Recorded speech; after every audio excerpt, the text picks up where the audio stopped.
Hello everyone, welcome to Balwinder live YouTube channel. आज हम discuss करेंगे सीसेट 2023 के जो पेपर आया था उसके जितने भी मैथ के क्वेश्चन थे उनका कंप्लीट एनालिसिस और करेक्ट आंसर की। इससे पहले मैंने आपको रीजनिंग के क्वेश्चन जो है वो अलग से प्रोवाइड करवा दिए हैं, उसका लिंक आपको इसके डिस्क्रिप्शन बॉक्स में मिल जाएगा इस वीडियो के। इसके साथ अगर आप में से कोई भी स्टूडेंट फ्यूचर 2023 के या 2024-25 के लिए कोई भी तैयारी करना चाहता है सीसेट के लिए या फिर किसी और पेपर के लिए, तो फिरदौसी बैच को फॉलो कर सकते हैं। इसमें कंप्लीट अर्थमेटिक अवेलेबल है। और इसके अलावा अगर आप सी सेट के पीवाईक्यू देखना चाहते हो तो 2023 से लेकर 1995 के जितने भी पीवाईक्यू हैं वो आपको यहाँ पर इस प्लेलिस्ट में मिल जाएंगे। यहाँ से आप अपनी प्रैक्टिस को फोकस कर सकते हो। इसके अलावा अगर आप में से कोई भी स्टूडेंट सीखना चाहता है नंबर सिस्टम, जो कि इस सी सेट के पेपर में 3 क्वेश्चन आए भी थे, तो वो नंबर सिस्टम आप यहाँ से कवर कर सकते हो।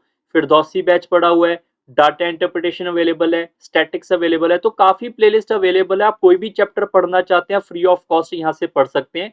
इस यूट्यूब चैनल के ऊपर आपको सीएपीएफ के प्रीवियस ईयर क्वेश्चन मिल जाएंगे, ईपीएफओ के प्रीवियस ईयर क्वेश्चन मिल जाएंगे, सीडीएस के मिल जाएंगे, और भी प्रीवियस ईयर क्वेश्चन की प्रैक्टिस आपको यहाँ पे भरपूर मिल जाएगी।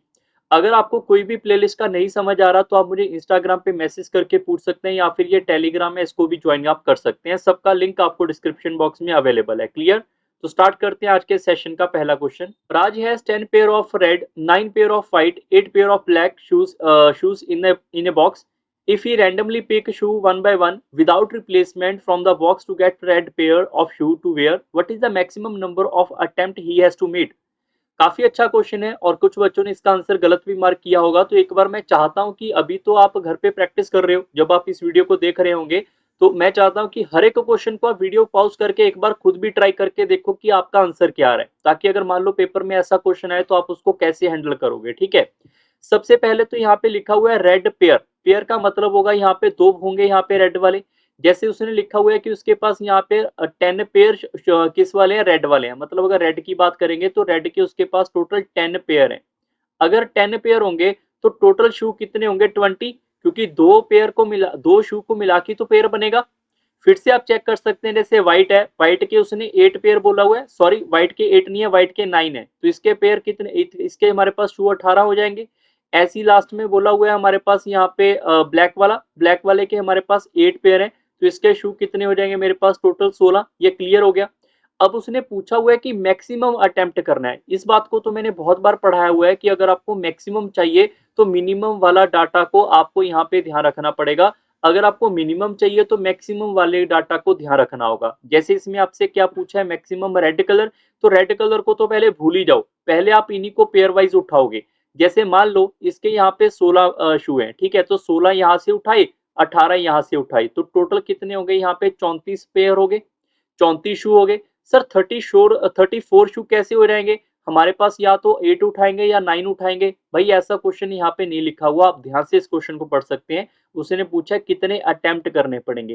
पहले वाला उसने यहाँ पे मान लो ब्लैक एक शू उठाया, एक शू उठाया, और दूसरे वाले ब्लैक के एक शू के साथ पेयर बनाया।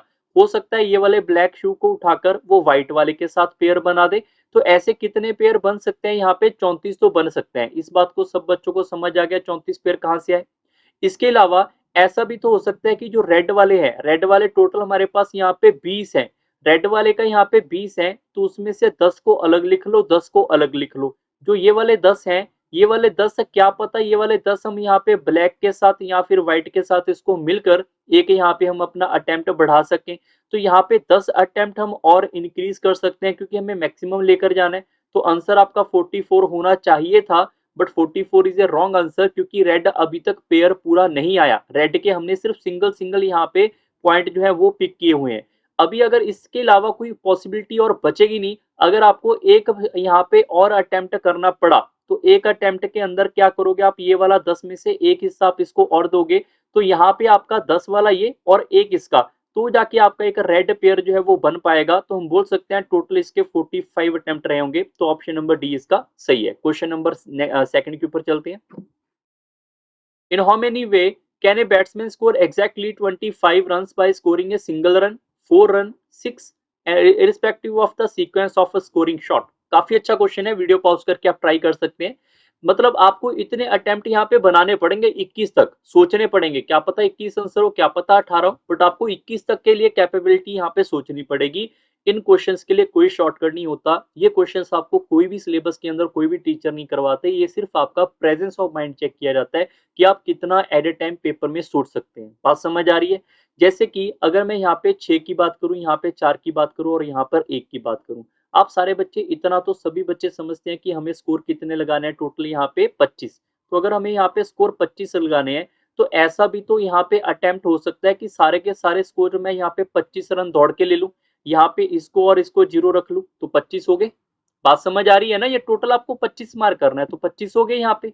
फिर ऐसा भी तो हो सकता है कि हमने यहाँ पे ध्यान रखा ना, जो जो बात मैं बता रहा हूँ, फिर मत कहना कि इसमें आपको पजल हो गया या कंफ्यूजन हो गया। आपको एक एक कंसेप्ट यहाँ पे बनाना पड़ेगा। जैसे 25 वाला कंसेप्ट क्लियर है। अब ऐसा भी तो हो सकता है यहाँ पे कि यहाँ पे जो 6 है, सारे बच्चे 6 से हम शुरू करते हैं, बाद में हम 25 की साइड आएंगे। जैसे हमने यहाँ पे 6 लगाए, तो उस पर्सन ने, बैट्समैन ने यहाँ पे 4 टाइम जो है 6 मारे, तो उसके 24 स्कोर हो गए। 4 टाइम 6 लगाया, 24 स्कोर हो गए। और उसने 4 को यहाँ पे 0 लगाया और 1 को 1 लगाया, तो भी 25 स्कोर हो जाएंगे। बात समझ आ रही है? जैसे आप इसको 6 को इससे मल्टीप्लाई करेंगे 24, 24 और 1 कितना हो जाएगा 25। तो दूसरा केस ये हो गया। तो आपको ऐसे केस सोचने पड़ेंगे। ऐसा भी तो हो सकता है, सारे बच्चे ध्यान रखना, कि 3 उसने यहाँ पे छक्के लगाए, उसके बाद कितने हो गए 6 18, 18 के अंदर 7 उसने सिंगल ले लिए, तो भी 25 हो गया। फिर से हम उठा लेते हैं, यहाँ पे देखो केस बनाने आने चाहिए, केस आपके ऐसे ऐसे करते बनते जाएंगे। बात समझ आ रही है ना सबको? अब ऐसा भी तो हो सकता है यहाँ पे कि हमारे पास 3 है, तो उसने फिर से यहाँ पे 3 छक्के लगाए, तो यहाँ पे 6 18 हो गया। 18 के बाद उसने एक उसने बाउंड्री लगा दी, तो फिर 18 और 4 22, 22 और 3 उसने दौड़ के ले लिए, तो भी 25 हो गया। तो ये आपको कंसेप्ट आपको सोचने पड़ेंगे पेपर के अंदर एट ए टाइम। फिर ऐसा हो सकता है कि उसने यहाँ पे 2 छक्के लगाए हो, 2 छक्के कितने हो जाएंगे 12, 12 के अलावा 13 रन दौड़ के ले लिए, तो इसने इसको 0 मार्क किया होगा। फिर ऐसा भी हो सकता है उसने यहाँ पे 2 छक्के लगाए हो 12, और एक उसने चौका लगा लिया हो, 12 और 4 16, 16 के अलावा 4 और 5 9, 9 उसने सिंगल ले लिए हो। फिर ऐसा भी हो सकता है 2 उसने यहाँ पे छक्के लगाए हो 12 और 2 ही चौके लगा दिए हो, तो 8, 12 और 8 कितने हो जाएंगे 20, 20 और 5 रन उसने दौड़ के ले लिए। उसके अलावा फिर ऐसा भी तो हो सकता है यहाँ पे कि 2 उसने छक्के लगाए होंगे 12 और 3 उसने चौके लगाए होंगे 12, 12 और 12 24, एक उसने दौड़ दौड़ के ले लिया होगा 25। तो यहाँ पर आपके कितने केस बन चुके हैं? यहाँ पे ध्यान रखना, यहाँ से केस शुरू हो रहे हैं, 1 2 3 4 5 6 7 8, अभी तक हमने 8 ही केस बनाए। अब 8 के अलावा आपको यहाँ पे फिर से सोचना होगा 6 4 और 1। अब यहाँ पे हमें केस बनाने हैं, जितने भी आप मैक्सिमम बना सकते हो वो यहाँ पे आप ट्राई कर सकते हो इस क्वेश्चन के अंदर। ये आपको इस बात की मैं पहले बता चुका हूँ, ये थोड़ा टाइम कंज्यूमिंग वाला क्वेश्चन था, ठीक है। अब यहाँ पे 2 छक्के हम लगा चुके हैं, फिर 3 आ गया, 1 आ गया, बात खत्म हुई। उसके अलावा ऐसा भी हो सकता है कि उसने 1 छक्का लगाया हो। अगर उसने 1 छक्का लगाया होगा तो उसने 6 स्कोर यहाँ से लिए। उसके बाद 25 बनाने के लिए 19 रन दौड़ के ले लिए, 0 चौका। उसके अलावा एक उसने यहाँ पे 6 लगाया, फिर एक उसने बाउंड्री लगाई, तो कितने हो गए 10 स्कोर, 10 के अंदर 15 रन दौड़ के ले लिए। फिर ऐसा भी हो सकता है एक उसने 6 लगाया, 2 उसने बाउंड्री लगा ली, तो 11 रन दौड़ के लिए होंगे। फिर एक उसने 6 लगाया, 3 उसने बाउंड्री लगाई, फिर यहाँ पे 7 रन दौड़ के ले लिए। फिर उसने एक यहाँ पे 6 लगाया होगा और यहाँ पे 4 उसने बाउंड्री लगाई होंगी, तो 22, 22 और 3 हमारे पास 25। तो इसके अलावा कोई केस ही नहीं बनेगा।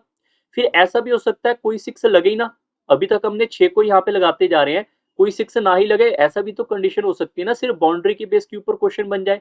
मतलब 0 उसने यहाँ पे लगाए और उसने 6 चौके लगाए, 24, 24 और 1 कितना हो जाएगा 25। और ये केस हमने पीछे नहीं लिखा होना चाहिए क्योंकि रिपीट थोड़ा करेंगे।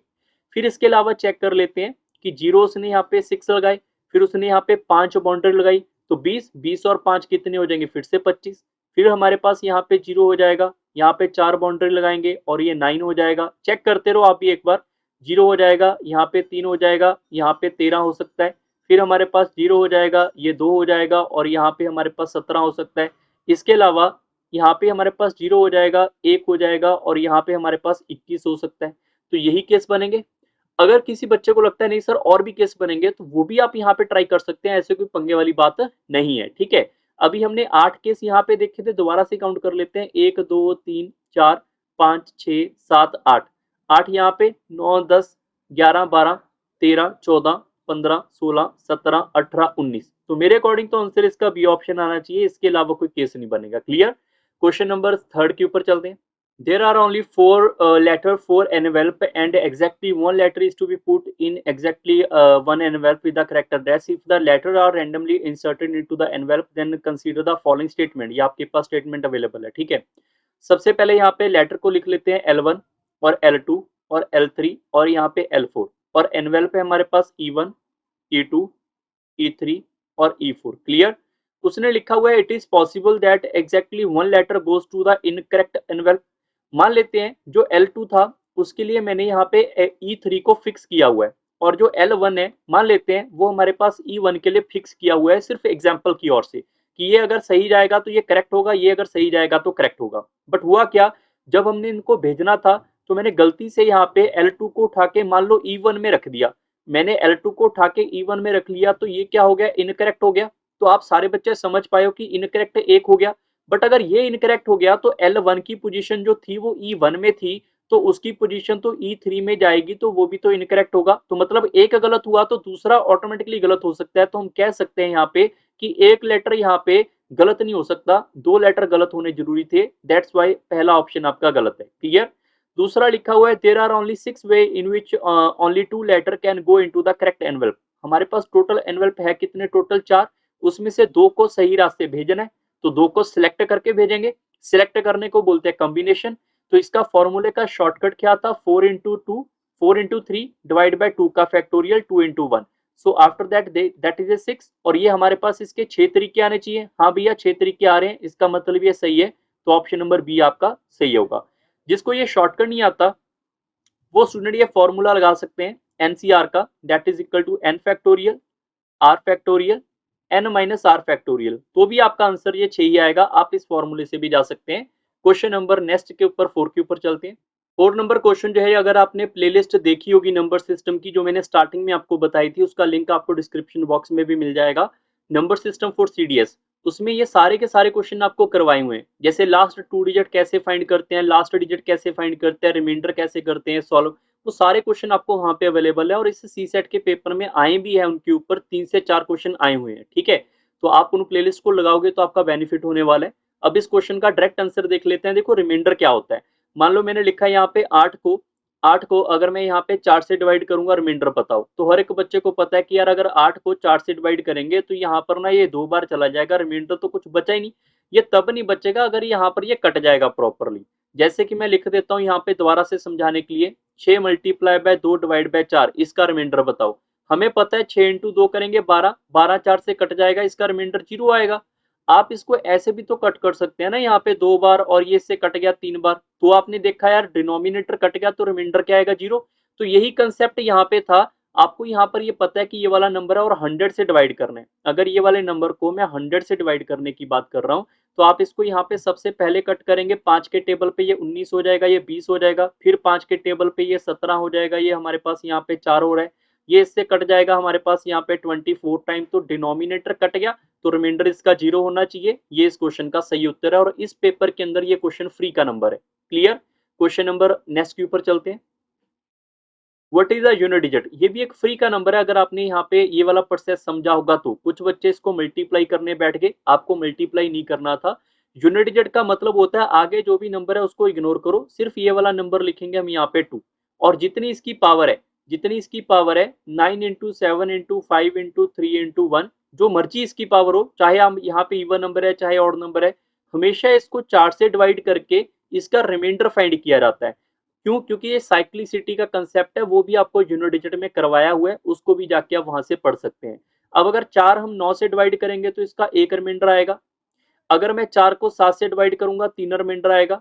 4 को 5 से डिवाइड करेंगे 1 रिमाइंडर, 4 को 3 से डिवाइड करेंगे 3, और 4 को 1 से डिवाइड करेंगे 1। तो जो हमारे पास सिंबल है मल्टीप्लाई, इसको मल्टीप्लाई कर लेंगे दोबारा से तो आएगा 9/4। 9/4 का मतलब है कि अगर आप 9 को 4 से डिवाइड करोगे तो एक रिमाइंडर आएगा। मतलब इसको सिंप्लीफाई करने पे ये आपका एक रिमाइंडर आएगा और यही एक रिमाइंडर को हम यहाँ पे लिख देते हैं। इसका मतलब इस एक्सपेंशन का जो यूनिट डिजिट होगा वो 2 होगा। ये इस क्वेश्चन का सही उत्तर है। क्वेश्चन नंबर 6 के ऊपर चलते हैं। If ABC and DEF are two 3-digit number such that ABCDEF are distinct non-zero digit such that ABC plus DEF is equal to 1111, then what is the value of a plus b plus c, ये आपके पास यहाँ पे data available है। ठीक है, सबसे पहले एक बार आप वीडियो पॉज करके ट्राई करना चाहो इस क्वेश्चन को भी आप कर सकते हैं। अगर आपको यहाँ पे ये समझना होगा, देखो ए प्लस बी प्लस डी और उसके अलावा लिखा हुआ है हमारे पास यहाँ पे D plus E plus F. तो हम ऐसा करते हैं, इसको एक मान लेते हैं, अपनी मर्जी से मान लिया मैंने एक। और लास्ट वाले को यहाँ पे ध्यान से समझना पड़ेगा हर एक बच्चे को, लास्ट वाले को भी मैंने एक अपनी मर्जी से रख लिया। अगर मेरा इन दोनों का सम जो है वो एक एक एक एक लेकर आना है, तो आप सारे बच्चे बताओ एक के अंदर क्या ऐड करूं, मेरे पास जीरो वन आ जाए, तो मुझे यहाँ पे जीरो रखना पड़ेगा। फिर मेरे पास यहाँ पे कोई डाटा नहीं हो रहा, अगर मैं इसको भी सिंप्लीफाई करूंगा तो यहाँ पे जीरो रख लेता हूँ, यहाँ पे एक रख लेता हूँ, तो एक और जीरो और एक कितना हो जाएगा, तब भी एक आ जाएगा। और यहाँ पे मुझे क्या रखना पड़ेगा, देखो यहाँ पे भी मुझे जीरो, बट अगर जीरो रख नहीं सकते, नंबर रिपीट नहीं कर सकते, नॉन जीरो नंबर है, हम जीरो नहीं रखेंगे, ये इन्होंने लिखा हुआ है। अगर नहीं रख सकते तो आप अपनी मर्जी से यहाँ पे कोई और नंबर भी तो अप्लाई कर सकते हैं। जैसे कि मैं यहाँ पर डी ई एफ है, नॉन जीरो रखने हैं तो जीरो नहीं लगाएंगे। ठीक है, जीरो नहीं लगाएंगे तो इसको आप तीन रख लो, तीन के अंदर अगर आठ ऐड करोगे तभी 11 होगा, तो एक आ जाएगा, यहाँ पे कैरी है मेरे पास। बात समझ आ रही है, हमें एक लेकर आना जरूरी है, ये वन वन वन लेकर आना जरूरी है, ये मेंशन है हमारे पास। ठीक है, वन आ चुके हैं यहाँ पे, वन के अंदर अगर आप 6 ऐड कर दोगे 7 हो जाएगा, सात में 4 ऐड करोगे फिर से 11, फिर आप इसमें एक कैरी आएगा। एक के अंदर अगर मैं यहाँ पे 5 ऐड कर दूंगा 6 हो जाएगा, 6 के अंदर अगर मैं 5 ऐड कर दूंगा यहाँ पे फिर से 11। तो आप सारे बच्चे इस कंसेप्ट को समझ पाए कैसे आया मेरे पास। अब उन्होंने पूछा कि इनका सम बताओ, सम मेरे पास हो जाएगा यहाँ पर 5 और 6 11, 11 और 3 हमारे पास 14, 14 और 5 हो जाएगा मेरे पास 19, 19 और 4 हो जाएगा 23, 23 और 8 हो जाएगा 31। ये आपके इस क्वेश्चन का सही उत्तर है। कोई बच्चा आपके दिमाग में से यहाँ पर ऐसा भी सोच सकता है, सर आपने यही नंबर क्यों लिए, आप कोई और भी ले सकते हैं। आप अपनी मर्जी से कोई भी number low, but non zero मत लो, क्योंकि उन्होंने मेंशन किया हुआ है। बात समझ आ रही है, और वन वन वन लेकर आना जरूरी है। क्वेश्चन नंबर 7 के ऊपर चलते हैं। D is a three-digit number such that the ratio of the number to the sum of its digit is least. What is the difference between the digit at the hundred place and the digit at the unit place of t? काफी अच्छा question है। सबसे पहले आपको ये पता होना चाहिए कि अगर मैं a को b से डिवाइड करूंगा तो इसी का मतलब होता है रेशो, और कोई मतलब नहीं होता। ये डिविजिबल वाले फैक्टर को रेशो बोलते हैं। क्लियर। दूसरा आपको ये पता होना चाहिए कि अगर मैं यहाँ पर जो भी मैं नंबर सोचूंगा, उन्होंने लिखा है यहाँ पे 3 डिजिट नंबर, 3 डिजिट नंबर जो भी मेरे पास होंगे उनका जो सम होगा वो हमारे पास डिनोमिनेटर में आएगा, और उनका जो हमारे पास वो नंबर होगा वो मेरे पास ऊपर लिखा जाएगा। और उनकी जो रेशो आनी चाहिए वो कम आनी चाहिए। रेशो कम तभी आ सकती है जब आपके पास ए वाला जो भी हमने पार्ट यहाँ पे सोचना है आगे जाके, वो हमारे पास कैसे रखें, और बी का पार्ट हम यहाँ पे कैसे रखें कि ये डाटा मिनिमम आए। तो इसके लिए छोटी सी एग्जांपल मैं समझा देता हूं ताकि आपको क्लियर हो जाए। ठीक है, मान लो मैंने ऊपर वाले डाटा को 1 और नीचे वाले को ऊपर वाले को 9, नीचे वाले को 1 रखा, तो मेरे पास 9 आएगा। अब मैं ऊपर वाले को यहाँ पे 1 रख लेता हूँ, नीचे वाले को 9, तो ये मेरा पॉइंट समथिंग आएगा, तो ये मिनिमम आएगा। तो यहाँ से आपको हिंट मिल जाएगा, अगर ऊपर वाले को आप यहाँ पे मिनिमम रखोगे, नीचे वाले को अगर आप मैक्सिमम रखोगे, तभी यहाँ पर ये मिनिमम आएगा, और ये हमें यहाँ से पता चला। क्लियर। वैसे तो बेसिक पॉइंट है, हर एक बच्चे को इतना सा पता होता है, अगर नहीं पता तो वो भी पॉइंट मैं यहाँ पे बता रहा हूँ। क्लियर। अब आप सोच के देखो कौन सा नंबर आप रखने की बात करने के बारे में सोचोगे। अगर यहाँ पे 3 डिजिट नंबर है तो सबसे पहले डिजिट को आप 1 मानो, क्योंकि 3 डिजिट अगर हम यहाँ पर 1 2 3 नंबर मान रहे हैं तो सबको पहले को 1 मानेंगे। दूसरे वाले को आप यहाँ पे मैक्सिमम लेकर आओ, चाहे 8 रखो चाहे 9 रखो, मैं 9 रखने की कोशिश करूंगा। क्यों? क्योंकि जब मैं इनका सम करूंगा ना, 1 और 9 और 9, यहाँ पे जब मैं इनका यहाँ पे सम करूंगा तो ये मेरे पास नंबर आएगा 199 और ये आएगा मेरे पास 19। तो यही फ्रैक्शन जो है सबसे आपके पास यहाँ पे लिस्ट आएगी। ये कैसे पता चला? आप यहाँ पे एक आधा नंबर को ट्राई मार के देखो, आपको आइडिया अपने आप ही लग जाएगा। ये सबसे मैक्सिमम तब होगा, ये सबसे कम तब होगा जब हम इस पोर्शन में लिखेंगे। क्लियर। तो उसने ये पूछा हुआ था कि हमारे पास 100 डिजिट और यहाँ पे 10th डिजिट का यहाँ पे डिफरेंस कितना होगा, तो इन दोनों का डिफरेंस पूछा हुआ था आपसे, तो कितना आएगा 8। ये इस क्वेश्चन का सही उत्तर है। इसको सिंप्लीफाई करके आप चेकआउट भी कर सकते हैं, 10 पॉइंट समथिंग आएगा, बाकी सभी जगह 11 12 13 ऐसे रेशियो आएगी। यही आपका 10 पॉइंट वाला सबसे लीस्ट है। क्वेश्चन नंबर 8 के ऊपर चलते हैं। 3 ऑफ द 5 पॉजिटिव नंबर, यहाँ पर ये लिखा हुआ है 5 नंबर है, इसमें से 3 हमारे पास नंबर ऐसे हैं जो कि मेरे पास इवन होंगे और बचे हुए हमारे पास यहाँ पे ऑड होंगे। Not necessary in the same order, ऐसे सेम ऑर्डर में नहीं है। तो आपसे पूछा गया कि ये हमारे पास डेफिनेटली क्या इवन होगा, ये डेफिनेटली ऑड होगा। देखो डेफिनेटली का मतलब क्या होता है कि सीधी सीधी बात है, पक्का हमारे पास ऑड या इवन होगा। अगर पक्का ऑड इवन होगा तो उसने बोला इसमें से हमारे पास यहाँ पर कोई भी 3 नंबर हमारे पास इवन है, तो आप कोई भी नंबर ले लो ना। यहाँ पे पी क्यू आर और एस और टी है, तो कोई भी इसमें से 3 नंबर आप सारे बच्चे अपनी-अपनी, ऐसा नहीं कि जो मैं सोच रहा हूँ वही सोचो, आप अपनी-अपनी मर्जी से कोई भी नंबर सोच लो। मैं P को यहाँ पे 8 रख लेता हूँ, Q को यहाँ पे 6 रख लेता हूँ, इसको यहाँ पे 4 रख लेता हूँ। उन्होंने वैसे लिखा हुआ है कि not necessary in the same order, इसका मतलब ये सेम ऑर्डर में नहीं हो सकते, कैसे भी हो सकते हैं। तो मेरी मर्जी है मैं सेम ऑर्डर में रखूँ या ना रखूँ। अगर कोई बच्चा सोच रहा है कि सही नहीं सर आप 8 6 4 मत रखो, 4 को ना आप इसको दे दो, कोई दिक्कत नहीं है। सर ऐसा करो 6 को इधर रख लो, कोई बात नहीं, आप रख सकते हैं। जो मेरे पास यहाँ पे R और S है, इसको आप 1 रख लो, इसको आप 5 रख लो, ऐसा भी नहीं है कि गैप 2-2 का रखना जरूरी है। हमने कोई मर्जी से नंबर अपनी सोच लिए। अब यहाँ पे पहले क्वेश्चन के ऊपर चलते हैं। पहले वाले ने लिखा हुआ है कि P plus Q plus R, मतलब क्या हुआ है इसका, P plus Q plus R minus S, S कितना है 5 और आर कितना, सॉरी टी कितना है मेरे पास लास्ट में 4। इसको सिंप्लीफाई करेंगे तो ये आ जाएगा मेरे पास यहाँ पे 14 और एक 15, 15 में से अगर आप यहाँ पे 9 माइनस करोगे तो 6 आएगा। यहाँ पर आप देखोगे तो डेफिनेटली इवन नंबर आ गया, हमने तो रैंडमली सोचा था बट आ ही गया इवन नंबर। यही चीज फिर यहाँ पे भी फॉलो करनी चाहिए। इसमें लिखा है 2 इंटू पी, 2 इंटू पी मतलब 2 इससे मल्टीप्लाई करेंगे ये हो जाएगा 16, और क्यू से मल्टीप्लाई करेंगे, क्यू कितना रखा हुआ है 6, आर कितना रखा हुआ है 1, 1 इंटू 2 करेंगे 2 माइनस 2 एस, ऐसा मैंने 5 रखा हुआ है तो 5 इंटू 2 10 हो जाएगा, प्लस टी, टी हमने यहाँ पे 4 रखा हुआ है। क्लियर। सो यहाँ पे सिंप्लीफाई करेंगे 22, 22 और 2 हमारे पास यहाँ पे हो जाएगा 24, 24 और 4 कितना हो जाएगा मेरे पास यहाँ पे 24 और 4 28, 28 में से अगर मैं 10 कम करूंगा तो मेरे पास 18 आ रहा है, जो कि यहाँ पे ऑड नहीं है, इसका मतलब ये गलत हो गया, पहले वाला ठीक है, तो ऑप्शन नंबर ए आपका सही है। क्वेश्चन नंबर यहाँ पे 9 के ऊपर चलते हैं। 9 नंबर क्वेश्चन काफी अच्छा क्वेश्चन है। इसमें कुछ बच्चों ने जो है जल्दबाजी में गलती की होगी, वो मैं समझा देता हूँ। उससे पहले आपको ये पता होना चाहिए कि प्राइम नंबर कौन से होते हैं, कॉम्पोजिट नंबर कौन से होते हैं। जैसे कि हमारे पास प्राइम नंबर वो होते हैं जो अपने आप से डिवाइड होते हैं, उसमें हम 1 को कंसीडर नहीं करेंगे। 1 एक ऐसा नंबर है जो प्राइम नंबर भी नहीं होता, कॉम्पोजिट नंबर भी नहीं होता। प्राइम नंबर हम बोल सकते हैं यहाँ पे 2 हो सकता है, 3 हो सकता है, 5 हो सकता है, जो अपने आप से डिवाइड होते हैं, ठीक है, जिसके यहाँ पे 2 फैक्टर होते हैं 1 और इटसेल्फ। तो यहाँ पे 5 हो गया, 7 हो गया या 11 हो गया, कोई भी और नंबर भी आप सोच सकते हैं। कॉम्पोजिट नंबर वो होते हैं 1 को छोड़कर, प्राइम नंबर को छोड़कर जो बच गए, जो अपने साथ किसी और नंबर से भी डिवाइड होते हैं, जिनके मोर देन 2 फैक्टर होते हैं। जैसे 4, 4 आपका 2 से भी डिवाइड हो रहा है, 4 से भी हो रहा है और 1 से भी हो रहा है। फिर आपके पास 6 आ जाएगा, फिर 8 आ जाएगा, फिर 9 आ जाएगा, फिर 10 आ जाएगा, ऐसे वाले नंबर। कॉम्पोजिट नंबर का सबसे स्मॉलेस्ट नंबर जो होता है वो हमारे पास 4 होता है, जो कि इवन नंबर होता है। कॉम्पोजिट नंबर का सबसे स्मॉलेस्ट ऑड नंबर 9 होता है, जिसके ऊपर डिविजिबिलिटी से क्वेश्चन पूछे जाते हैं। तो हम क्वेश्चन को अभी यहाँ से समझ के सॉल्व कर सकते हैं। उसने पहला लिखा हुआ है, पहला फॉर्मेट ये लिखा है कि p plus C p minus C can be even. Can be का मतलब क्या होता है, कैन बी का मतलब होता है मैथ और रीजनिंग के अंदर पॉसिबल, पॉसिबल हो सकता है क्या ऐसे हम कर सकते हैं क्या। अगर पॉसिबिलिटी चीज आ जाएगी तो मैं आपको गारंटी से कह रहा हूं बहुत बच्चे क्वेश्चन गलत करके आएंगे, क्योंकि वो सारी पॉसिबिलिटियां पेपर में, कोई बच्चा तो देखो सोच भी सकता है, ऐसा नहीं कि कोई नहीं सोच सकता, कुछ बच्चे पेपर में सोच सकते हैं, कुछ बच्चे कैन बी वाले पार्ट को सोचने में थोड़ी मुश्किल कवर कर सकते हैं। उस वजह से मैं कह सकता हूं कैन बी वाले क्वेश्चन पेपर के बिल्कुल एंड में करें, ठीक है। हाँ, अगर आपका दिमाग चल रहा है, आपको लग रहा है फास्ट है, तो कर सकते हैं, कोई दिक्कत वाली बात नहीं है।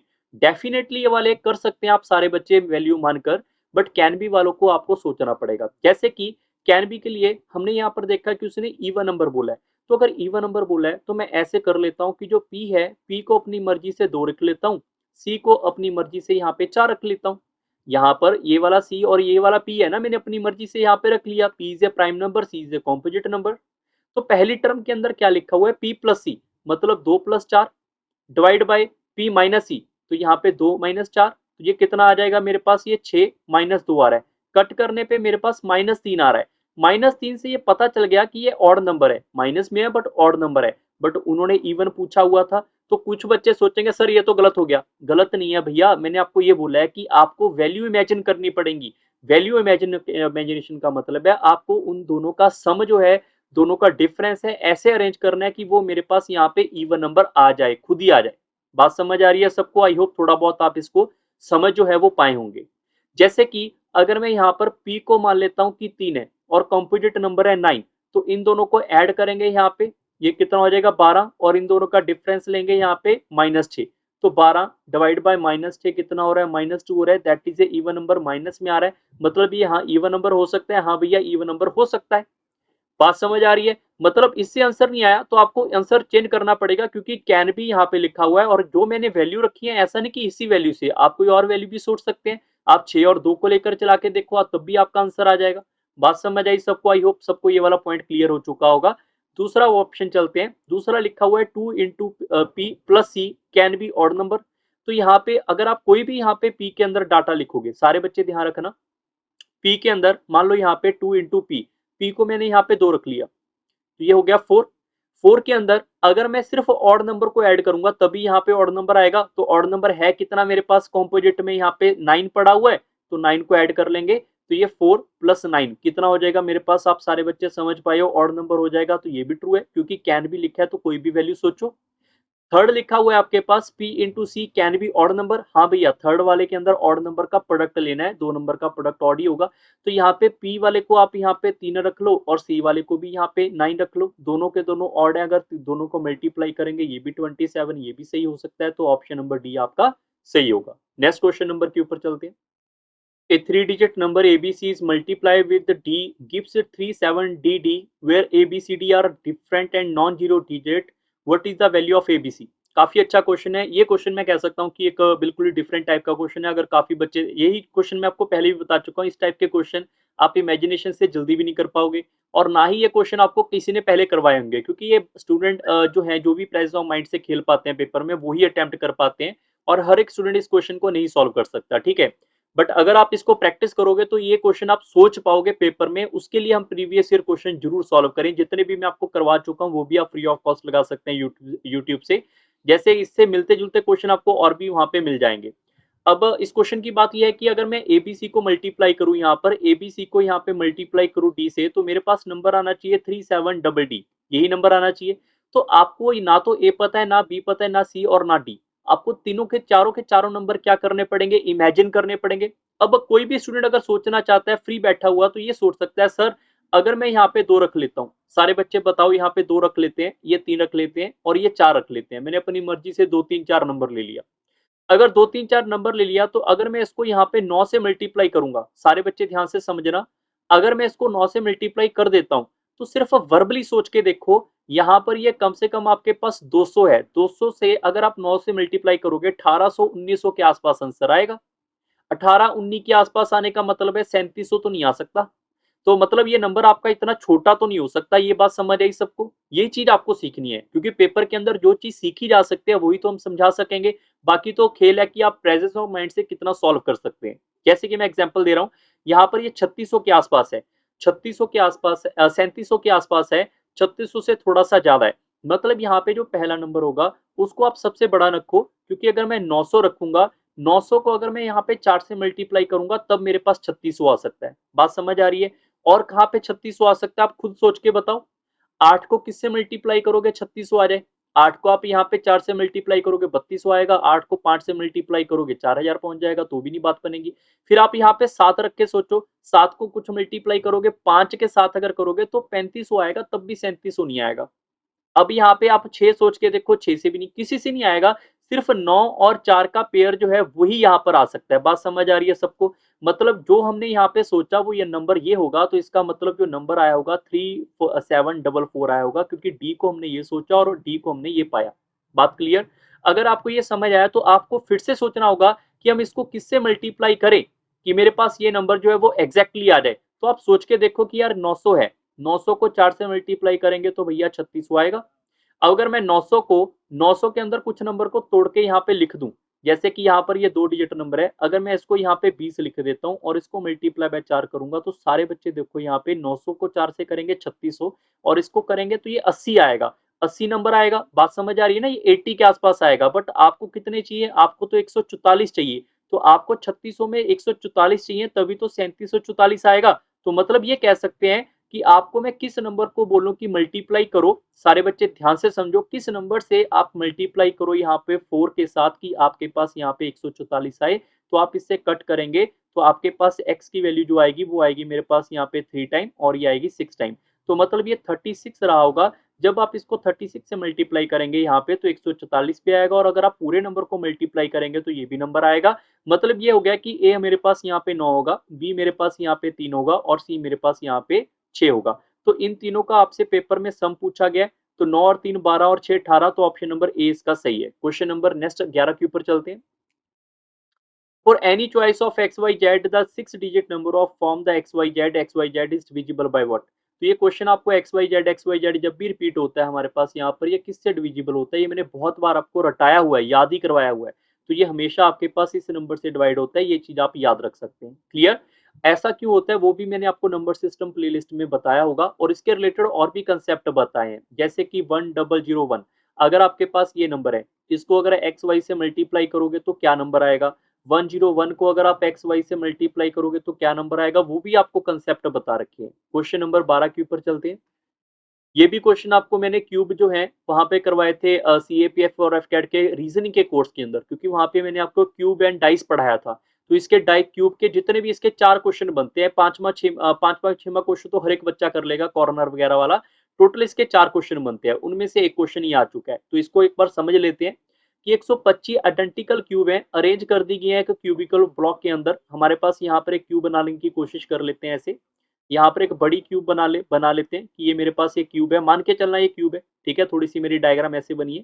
तो यहाँ पे 125 बनाने के लिए इसको 5 बार यहाँ पे रखना, कट करना पड़ेगा, 5 बार इधर को, और 5 बार ऐसे कट करना पड़ेगा। फिर बाद में आप ऐसे कट करोगे, सारे बच्चे इमेजिन करना, बाद में आप इसको ऐसे कट करोगे। मैं सिर्फ टॉप पे दिखा रहा हूँ आपको अच्छे से। जब आप यहाँ पे इसको ऐसे कट करने की कोशिश करोगे तो आपको पता चल गया कि छोटी छोटी आपके पास एक क्यूब बन के बाहर आएगी। तो ये क्यूब में क्या पूछा गया कि जो आपके पास यहाँ पर इसके इनसाइड रहेंगी, मतलब सबसे अंदर वाली क्यूब्स होंगी, वो कितनी होंगी। आप इसको ऐसे भी बोल सकते हैं कि आपके पास एक पनीर का टुकड़ा है, एक पनीर का टुकड़ा है जिसकी जो साइड है वो आपके पास 5 बाय 5 गिवन है, और उसको आपने यहाँ पे 125 क्यूब्स के अंदर डिवाइड कर दिया, और इस क्यूब के टुकड़े को आपने रेड कलर कर दिया बाहर से। तो बताओ इसके अंदर वाला जो रेड कलर नहीं हुआ वो कितनी क्यूब बाहर आएंगी। बात समझ आई ना? तो रीजनिंग के अंदर ये क्वेश्चन आता है। इसके अंदर क्या करना होता है, जो आपके पास साइड है ना, साइड यहाँ पे, साइड में से आपने 2 माइनस करके इसका क्यूब करना होता है। ये इसका आंसर आ जाएगा 27, और ये इस क्वेश्चन का सही उत्तर है। इतना सही कंसेप्ट है। अब ऐसा क्यों हुआ, क्योंकि आपको ये सोचना होगा कि साइड वालों के ऊपर तो ये सराउंडेड हो चुका है, ये साइड वाला भी सराउंडेड हो चुका है, ऊपर वाला पार्ट भी सराउंडेड हो चुका है, तभी तो अंदर वाले पार्ट्स निकल के आएंगे। जो मैंने आपको पनीर के टुकड़े की बात की है ना, उसको जरा थोड़ा सा आप सारे बच्चे सब्र लेके एक बार इमेजिन करो, क्योंकि कुछ बच्चे होंगे वो तो इमेजिन कर लेंगे, कुछ बच्चे होंगे सर नहीं इमेजिन नहीं करेंगे, बाद में क्यूब पढ़ लेंगे और बाद में कभी आता ही नहीं है। ठीक है, आप यूट्यूब पे सर्च कर लेना क्यूब बाय बलविंदर लाइव, आपको सारे इसके शॉर्टकट मिल जाएंगे। कॉर्नर वाले का क्या क्वेश्चन आता है, 3 पेंट वाले का, 2 पेंट वाले का, सिंगल पेंट वाले का क्या क्वेश्चन बनता है, वो सारे वहां पे बताए हुए हैं। ठीक है, कितने एज होते हैं, कितने कॉर्नर होते हैं, फेस होते हैं, कॉर्नर फेस और एज का क्या रिलेशन होता है, वो भी वहां पे बताया हुआ है। तो मतलब ये है कि जब आपके पास एक पनीर का टुकड़ा है, अगर आप उसको कट करोगे तो जहां पे पनीर के टुकड़े को कलर नहीं हुआ वो कितनी क्यूब होंगी, वो आपका ये क्वेश्चन का फॉर्मेट बनता है। क्वेश्चन नंबर 13 के ऊपर चलते हैं। How many distinct 8 digit number can be formed by rearranging the digit of the number 11223344 such that the odd digit occupied the odd position, even digit occupy the even position. There are total 8 numbers, so we can say 1 2 3 4 5 6 7 8, and all the odd position occupied in the odd position। मतलब यहाँ पे जो odd हमारे पास है वो 1 and 1 है। आप सारे बच्चे यहाँ पे देख लो 1 1 और 3 and 3, तो टोटल मेरे पास 4 odd है। तो ऑड पोजीशन के लिए मैं इसको नीचे लिख लेता हूँ, ऑड नंबर और ये ऑड नंबर और ये ऑड नंबर। तो वैसे आपकी रीअरेंजमेंट कितनी की हो जाएगी यहाँ पे, 4% की। तो 4% की रीअरेंजमेंट को हम 4 फैक्टोरियल बोलते हैं। बट ये बात अलग है कि यहाँ पर दो जो है वो रिपीट हो रहे हैं, तो जो रिपीट होते हैं हमेशा उसको क्या करते हैं, डिवाइड करते हैं, और जो बचे हुए हैं वो भी रिपीट हो रहे हैं तो उसको भी आप डिवाइड करते हैं। ये प्रोसेस आपने सीखा होगा कहीं पे भी। तो अगर आपके पास ये कंसेप्ट आया तो ये तो ऑड पोजीशन का आया, बट उन्होंने पूछा कि नंबर जो इवन है उनको भी इवन जगह पे बिठाओ। तो इवन वाले थे कितने, 2 और 2 और 4 और 4, तो इवन वाले 1 2 3 4। तो 4 पोजीशन के लिए हम यहाँ पे 4 का factorial divide by 2, 2 bar repeat हो रहा है तो 2 का फैक्टोरियल, 2 4 2 बार रिपीट हो रहा है तो 2 का factorial. We have to multiply them to get the correct answer. तो 4 का वैसे तो आपको शॉर्टकट आना चाहिए, वैसे 4 का फैक्टोरियल क्या होता है, 4 into 3 into 2 into 1 divide by 2 का फैक्टोरियल 2 इंटू 1, 2 का फैक्टोरियल 2 इंटू 1। तो ये 2 और 2 इससे कट गया, 2 इससे 2 कट गया 3, तो ये कह सकते हैं हम हमारे पास 6 आएगा। ऐसी सेम आपके पास ये भी डाटा जो है वो भी कट के 6 आएगा। तो 6 इंटू 6 करेंगे 36, ये इस क्वेश्चन का सही उत्तर है। क्वेश्चन नंबर 14 के ऊपर चलते हैं। ABC working independently can do a piece of work in 6, 8, 16, 12 days.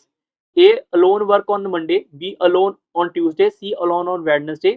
A alone again on Thursday and so on, मतलब ये अल्टरनेट पे काम कर रहे हैं। तो ये पूछा गया था वर्क जो है वो फिनिश कब होगा, थर्सडे को होगा, या फिर पूछा गया वर्क जो है वो 10 दिन में खत्म होगा, ये आपसे पूछा गया। टाइम एंड वर्क आप फिरदौसी बैच से कवर कर सकते हैं, जाके यूट्यूब पे सर्च कर सकते हैं time and work Firdausi batch, आपको सारा का सारा टाइम एंड वर्क ऐसे वाले क्वेश्चन वहां पे मिल जाएंगे। अब इस क्वेश्चन की बात करें यहाँ पे ए बी और सी की, तो ए मेरे पास 8 दिन, बी मेरे पास यहाँ पे 16 दिन, सी मेरे पास यहाँ पे 12 दिन में काम खत्म करता है। सबसे पहले तीनों का एलसीएम कितना आएगा, यहाँ पे हमारे पास 48, 48 को अगर 8 से डिवाइड करेंगे 6 एफिशिएंसी, 16 से डिवाइड करेंगे 3 एफिशिएंसी, 12 से डिवाइड करेंगे 4 एफिशिएंसी। हुआ क्या, सबसे पहले अगर मैं इसको इससे भी लिख सकते हो, यहाँ पर ये मंडे है, ये ट्यूसडे आएगा, ये वेडनेसडे आएगा, फिर ये थर्सडे आएगा, ऐसे से काम भी चल रहा है, ठीक है। अगर मैं ए की बात कर लेता हूँ यहाँ पे, तो ए ने पहले दिन काम किया 6 यूनिट, बी ने फिर दूसरे दिन काम किया यहाँ पे 3 यूनिट, सी ने तीसरे दिन काम किया यहाँ पे 4 यूनिट। तो हम बोल सकते हैं कि 3 दिन में कितना काम हो चुका है, 3 दिन के अंदर अंदर काम कितना हो चुका है, यहाँ पे 13 यूनिट। काम करना कितना है हमने यहाँ पे 48, तो 48 से हमें इससे मल्टीप्लाई करना है कि 48 से आगे ना निकल जाए, हम 48 से पीछे रहें। तो अगर आप इसको 3 से मल्टीप्लाई करोगे, 3 से मल्टीप्लाई करोगे तो 39, इधर भी 3 से मल्टीप्लाई करना पड़ेगा, मतलब 9 दिन के अंदर अंदर टोटल जो है काम इतना हो जाएगा।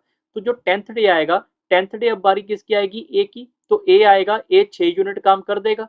तो 6 यूनिट काम कर देगा, तो 10 दिन के अंदर अंदर सिर्फ 45 काम हुआ।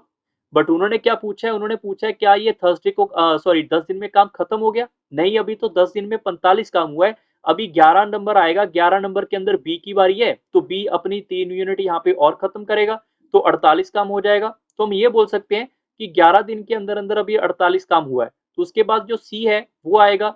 अब सी जो आया वो पूरे का पूरा दिन काम करेगा नहीं, ठीक है। वैसे तो यहाँ पे आपका 11 दिन में काम खत्म हो रहा है, क्योंकि 48 दिन में हमने काम खत्म करवाना था, मुझे लगा 48 से ज्यादा, बट ये 48 ही है। तो 11 दिन के अंदर अंदर जो काम है वो खत्म हो चुका है। तो आंसर यहाँ पे 10 नहीं आना चाहिए, 11 आना चाहिए, मतलब ये ऑप्शन आपका गलत है। दूसरा आपके पास ये लिखा हुआ है कि जो काम है वो थर्सडे को खत्म हुआ या फिर कब खत्म हुआ। अब यहाँ पे एक चीज इन्होंने नहीं लिखी हुई, ध्यान रखना, जैसे यहाँ पे संडे का मेंशन होना जरूरी होता है कि संडे काम कर रहे हैं या नहीं कर रहे, ठीक है। अगर नहीं लिखा हुआ तो संडे को भी हम यहाँ पे इंक्लूड करके चलेंगे। बात समझ आ रही है। तो उसने यहाँ पे 11 दिन के अंदर काम खत्म किया। तो आप सारे बच्चों को ये पता है कि 7 दिन के बाद क्या आएगा, मंडे आएगा। 7 दिन के बाद मंडे आएगा, तो 8th डे कौन सा हो जाएगा फिर हमारे पास, मंडे। फिर 9th डे हो जाएगा मेरे पास यहाँ पे ट्यूसडे, और 10वां दिन हो जाएगा यहाँ पे वेडनेसडे, और 11वां दिन हो जाएगा यहाँ पे थर्सडे। तो थर्सडे को ये काम खत्म होगा, इसका मतलब ऑप्शन नंबर ए आपका सही है। तो A is a right answer. Question number 21 के ऊपर चलते हैं। Let x be the positive integer such that 7x plus 96 is divisible by x, how many value of x are possible। अगर किसी बच्चे ने सीडीएस के प्रीवियस ईयर नहीं देखे तो ये सीडीएस का क्वेश्चन है 2016 का, ठीक है। 2016 के अंदर नंबर सिस्टम के अंदर ये पहला ही क्वेश्चन है। मतलब अगर आप previous year question different different paper के ट्राई करोगे तो आपको ऐसे क्वेश्चन सीखने को मिल जाएंगे। अगर हम बात करें तो इसमें ये लिखा हुआ था कि 7x है प्लस 96 है। अगर हम उसको यहाँ पे डिवाइड करते हैं x से, और ये नंबर अगर प्रॉपरली डिवाइड हो जाना चाहिए, तो यहाँ पर ये तो पता है कि 7x है, ये तो x से कट गया, ये तो हमारे पास यहाँ पे x से कट गया, इसका तो पंगा ही नहीं पड़ा हमारे पास। पंगा यहाँ पे है कि अगर हम x में क्या रखें ऐसा कि वो मेरा 96 से प्रॉपरली कट जाए। बात समझ आ रही है। तो इनडायरेक्ट में अगर मैं पूछूं तो 96 से आपको क्या पूछा जा रहा है, 96 के टोटल फैक्टर पूछे जा रहे हैं। 96 कैसे कैसे बन सकता है, जैसे कि आप मल्टीप्लाई कर लो 1 इंटू 96 तो भी बन जाएगा, दो फैक्टर तो ये हो गए। इसके अलावा 2 इंटू 48 कर लो, फिर आप इसको यहाँ पे 3 इंटू 16 कर लो, फिर आप इसको यहाँ पे 4 इंटू 24 कर सकते हैं। 5 से तो नहीं जाएगा, फिर 6 कर सकते हैं आप यहाँ पे 6, और इससे आप डिवाइड करके देखोगे तो कितना आ जाएगा यहाँ पे 16। फिर आप 8 से भी कर सकते हैं, 8 इंटू 12।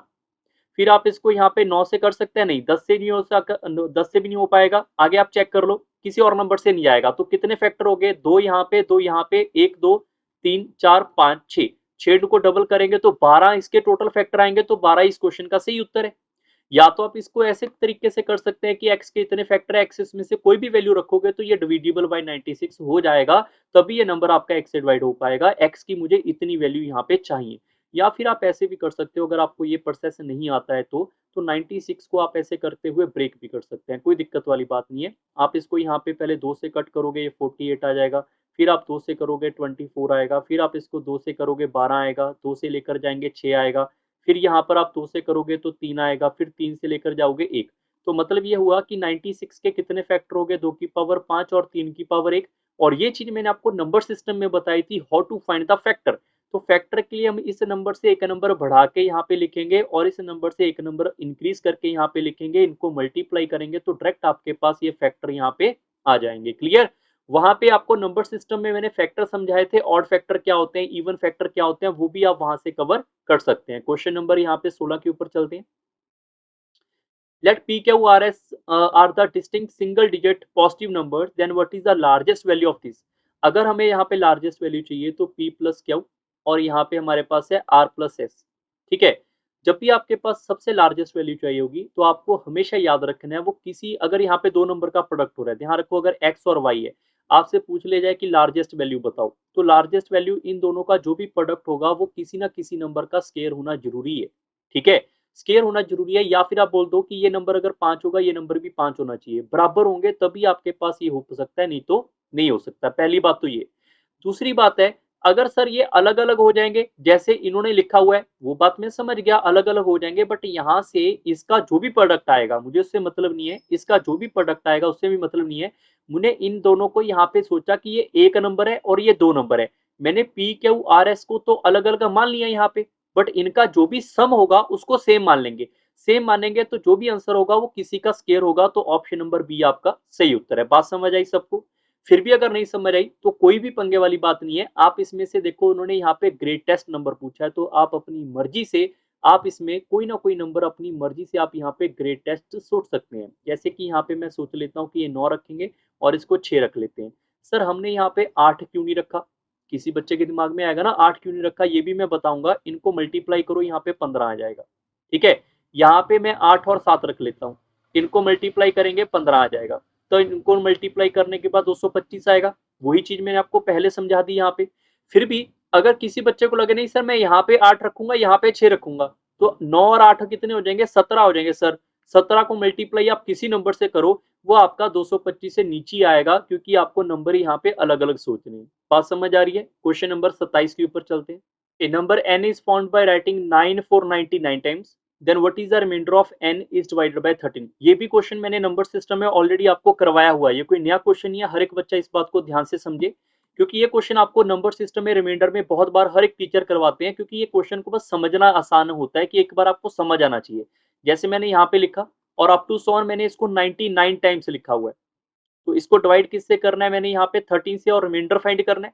सबसे पहले आप सारे बच्चे ये समझ लो कि कोई भी नंबर आपके पास लिखा हुआ जो भी है, वो अगर अपने आप को रिपीट कर रहा है यहाँ पे कितनी बार? टोटल 6 बार। कोई भी नंबर अपने आप को, चाहे वो 8 8 हो, अगर वो 6 बार रिपीट कर रहा होगा तो वो हमेशा ही 13 से डिवाइड हो जाएगा।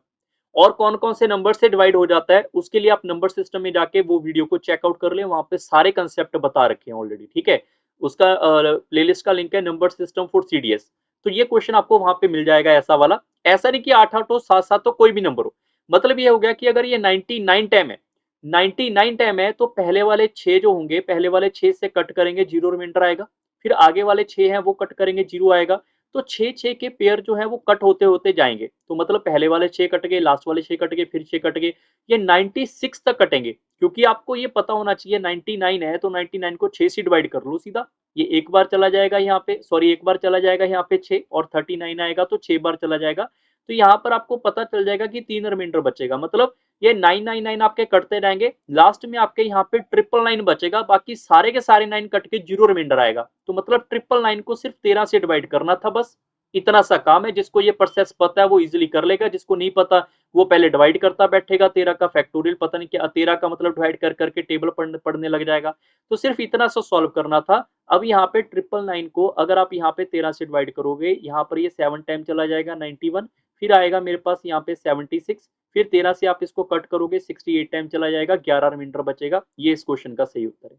जिसको ये पता है वो आसान कर गया, जिसको ये नहीं पता वो इसके नए नए शॉर्टकट बना रहे हैं। क्लियर? क्वेश्चन नंबर 18 के ऊपर चलते हैं।